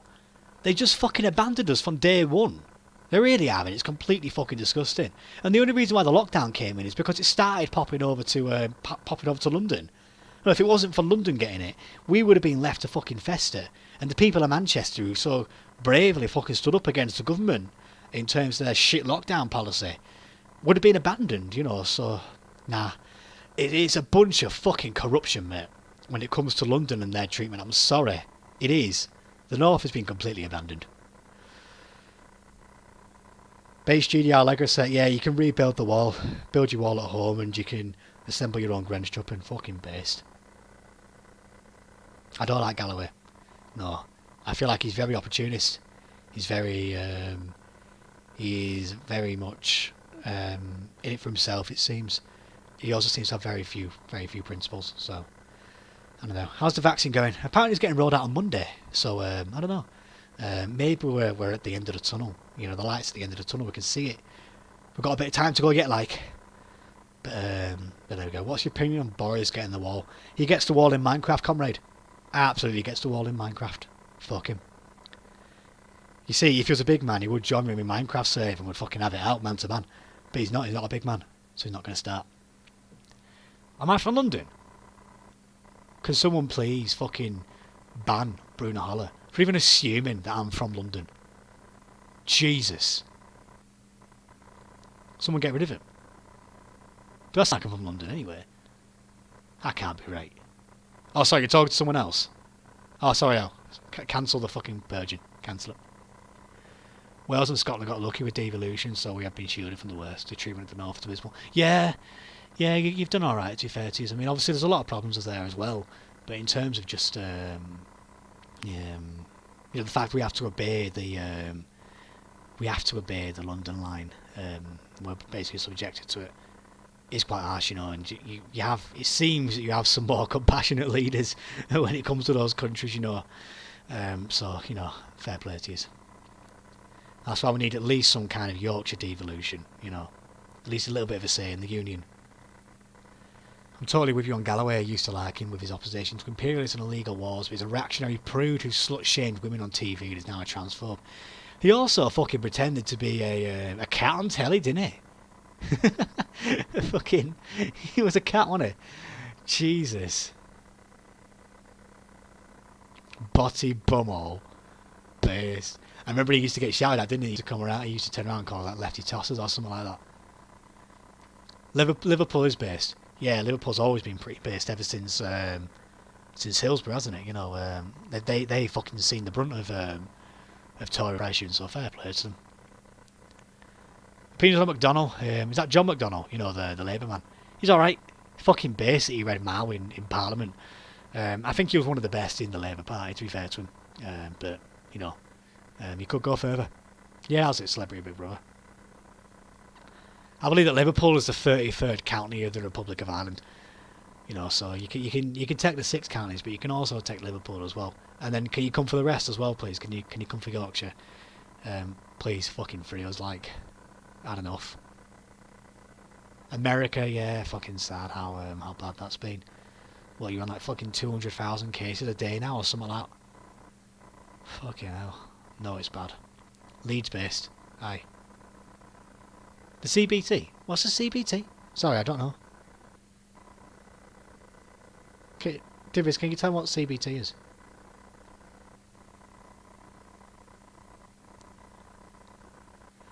Socialism revolution, that's quite misleading because there's a few people in the north of England who, where it's basically like London colonies, you know, you have, I say that fucking unironically, not like, there's a place in Yorkshire called Harrogate, and it's very much, it was actually founded as a spa town for southern, for Londoners to escape the city and to come up to the north to have a bathwater. So it's a northern town, but they're all basically posh as fuck and they've all got posh accents, so can be misleading sometimes.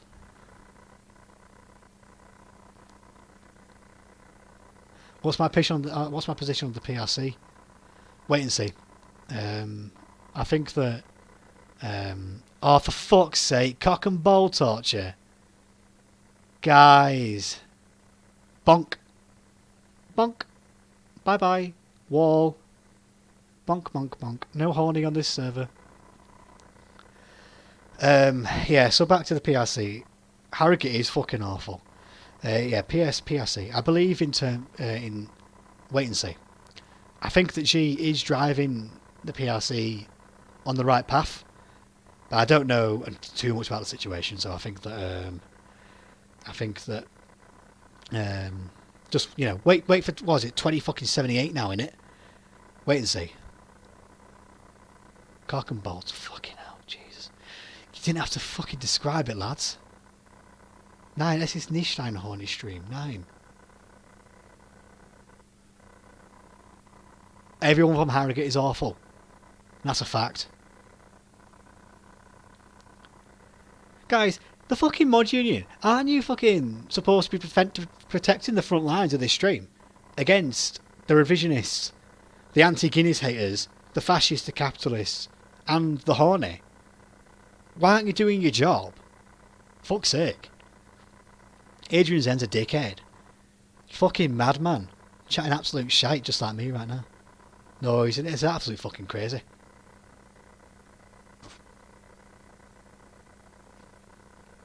The fucking brewing crisis in America is actually fucking it's disgusting. No, that's a ticking time bomb if ever there was one. You can block horny. A video about the EU. I might bring on a speaker if I was going to do a video about the EU, just because, you know, I don't know to. I know the basic arguments, but I think there's people out there that could definitely speak much better than me, especially people in the local branch. Red Fenian Punk, you been to fucking Harrogate? Mate. Come back over to Yorkshire again another time and have a pint about that. Horny is the fourth type of liberalism, and Mao explicitly fucking denounced this, you know. He said it.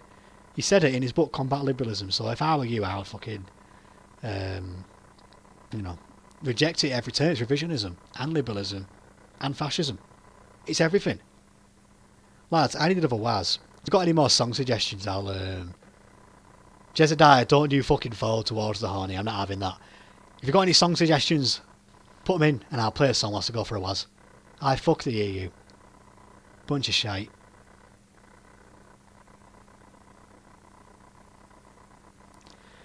Trots and Lefcoms are welcome here if they're willing to learn. You know, if they're willing to embrace the baseness of the GDR and my drunken ramblings. So there you go. Are you in Tyneside? I've got family up in Tyneside, in Gateshead actually. So I don't know. I'm up there every now and then. Do you actually want me to put the Thatcher song on again? Right, if you want me to play the Thatcher song again, put an 07 in chat. If I was in Ireland, would I meet Paul? Fuck yeah. Oh god, we'll be in the pub every day. Ja, ich spreche ein bisschen Deutsch, aber ich bin nicht ein Deutschmeister. Ja, ich spreche ein bisschen. Ich lerne in meinem Heim, so, you know. I make mistakes. I'm very good at fucking, very good at grammar every now and then. I fucking Irish and Geordie solidarity. Based as fuck. Right, partisan and from more. That's based. Galilean, I'm afraid I can't. Emo hide. I can't pronounce that, sorry. Kundschaft lead. Okay, yeah, I'll play Kundschaft lead. Because we all love the Stasi around here, don't we? You know, I think the people that are watching for the reaction aren't listening anymore, so, you know, I can just come out and say Stasi based. I can't type it. I can't fucking spell. Oh, bollocks. Oh, that's because I put words in wrong order. There we go. Kundschaft lead. Oh, please, fucking smuggle me into London. Like, I only want to have a pint and then I'm straight out of there. Don't fucking leave me in there for long. Right, I'll put this on. Oh, fuck, Amazon ad. No! Cringe! Don't miss out on Can be having that. Fuck off. There we go.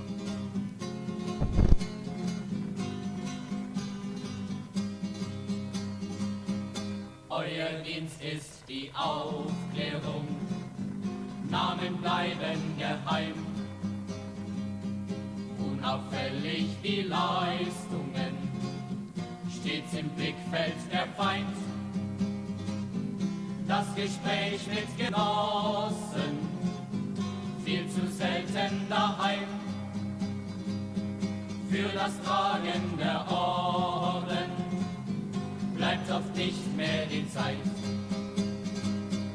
Wachsam sein, immerzu wachsam sein und das Herz ohne Ruhe wachsam sein, auch in friedlicher Zeit. Nie geschont, Tschechisten, Beschützer des Friedens der Menschen, Soldaten der unsichtbaren Front. Selbst beim Lachen und fröhlich sein bleibt die Sehnsucht sehr groß nach dem Leben zu Haus. Vielleicht einen Jungen, gar zu oft war der Abschied viel zu schnell, fast wortlos. Nun summt ihr beim Träumen die Lieder früher oft gesungen. Wachsam sein, immerzu wachsam sein und das Herz ohne Ruhe wachsam sein, auch in friedlicher Zeit. Nie geschont, Tschechisten, Beschützer des Friedens der Menschen, Soldaten der unsichtbaren Front. Jeder dieser Soldaten kämpft am Frontabschnitt allein. Und doch lernt jeder Einzelne Kraft der vielen zu erkennen. Auf den Seiten im Buch des Ruhms werden die Namen sein, all der Mutigen, die wir nicht heute noch nicht nennen. Wachsam sein, immerzu wachsam sein und das Herz ohne Ruhe wachsam sein, auch in friedlicher Zeit. Nie geschont, Tschechisten, Beschützer des Friedens der Menschen, Soldaten der unsichtbaren Front. Right, I'm back. I hope you enjoyed fucking bopping to that bass as fuck tune. And the picture as well in the background is bass as fuck. Pure love that. Anyway, what's all this about fucking... What, we're having a chat now in the mosque? Is this a haram? Or is it a halal server? I don't know, am I halal? All I know is Allah Siri Abashar. Base as fuck. I'll put that on next when I'm having a piss. That's it. Eh? Here, is the stream still going? It says to me that it just restarted.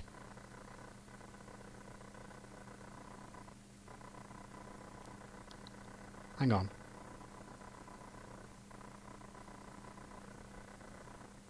Is it still going? Are we back?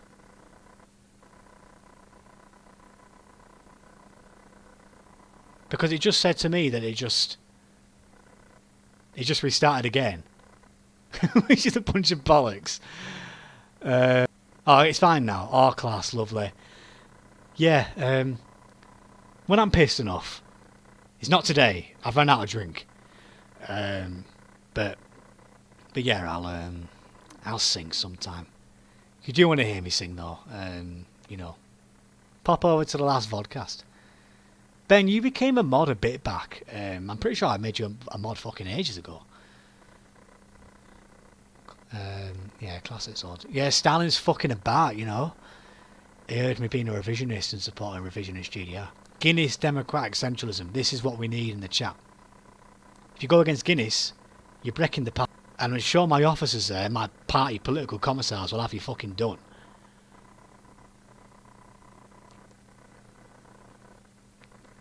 Deng, Deng based. So why would he hold this? Why would he hold the stream? There you go. There's me fucking cancelled now. Oh dear.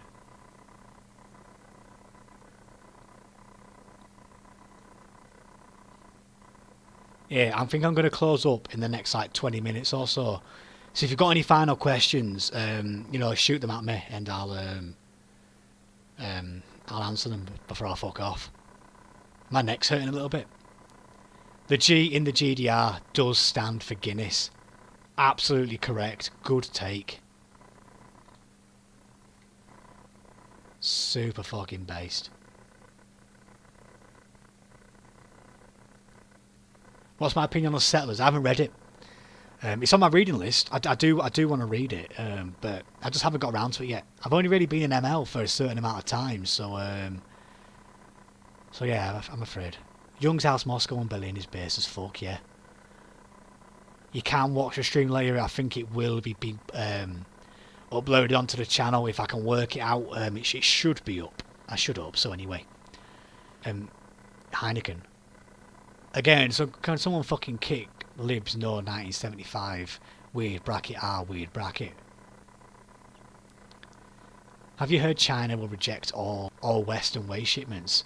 No, but that sounds fucking based. No, it's about time because I've been reading recently about the governance of China by Xi Jinping, and he was talking about his environmental measures, and I think that's a good step actually. Fair play to them. It's about time that we fucking develop our own jobs in waste disposal and fucking recycling and everything like that. So yeah, base as fuck. Yeah, fair play to them. Thoughts on Marxist sarcasm. You might have to ask Muke for that. Yeah, Muke is you know, what's his name, Ecstasy or some shit like that. He's quite familiar in Marxist sarcasm, you know, since they're best mates and all. Everyone go and listen to Red Fenian Punk's Marxist punk band Anod, which is chaos in Irish. Fucking bass. Give him a listen. He's a good lad. So, yeah, help him out. Help a lad out.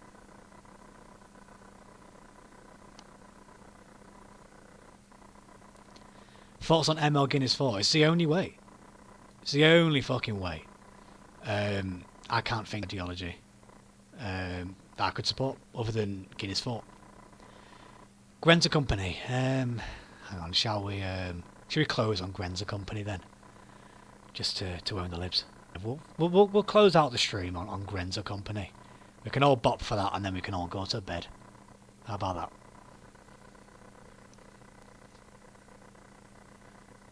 Aye, well, no point of fucking rest in peace for him because the lad betrayed the party line. He had it coming.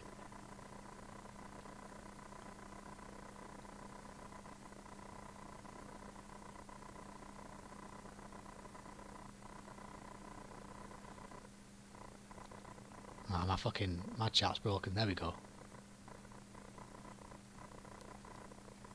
Commie Moon tonight. Based. Yeah, fucking, you know what they should have done? They should have found the old flag that the US put up and just, you know, tore it down. Bring it down. Take it home as a souvenir. Put it in a museum. Be nice to take a few fucking artefacts from the West for a change, wouldn't it? Who? Why? I don't know, hang on. Let me find it. I can't remember who sang it now. I just put it up. Oh fuck, I just typed in Thatcher, not Thatcher song. Jesus. Sean Brady. I think it's Sean Brady is who sang it. Could be wrong.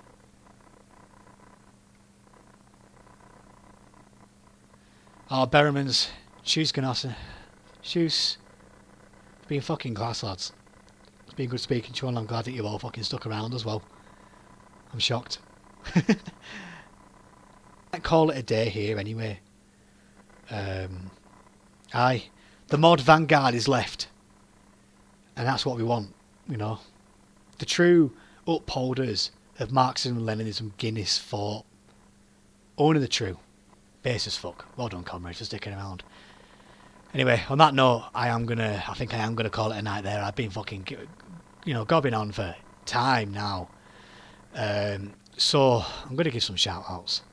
So shout outs to Teo Menismus, Rod Dog, Bentoff, Berrimans, Papi Chulo, Juche Necromancer, The Partisan, Orgelspieler S, Joey, Red Fenian Punk. I'm losing the fucking chat, I love it. Oh, it's alright, Jezediah as well. Fucking legend.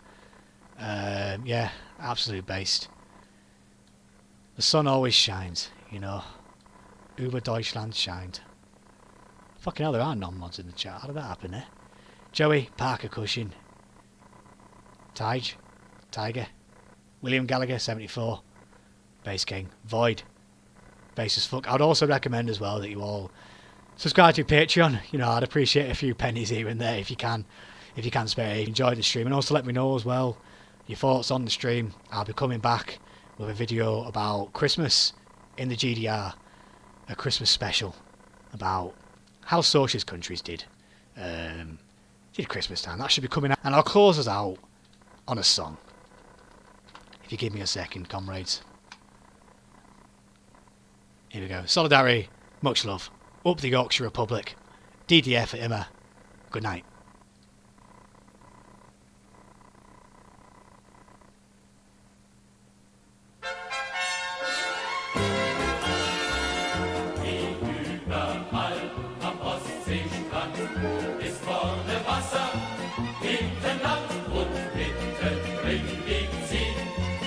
Konsequenzen auf Manier, aus den Grenzen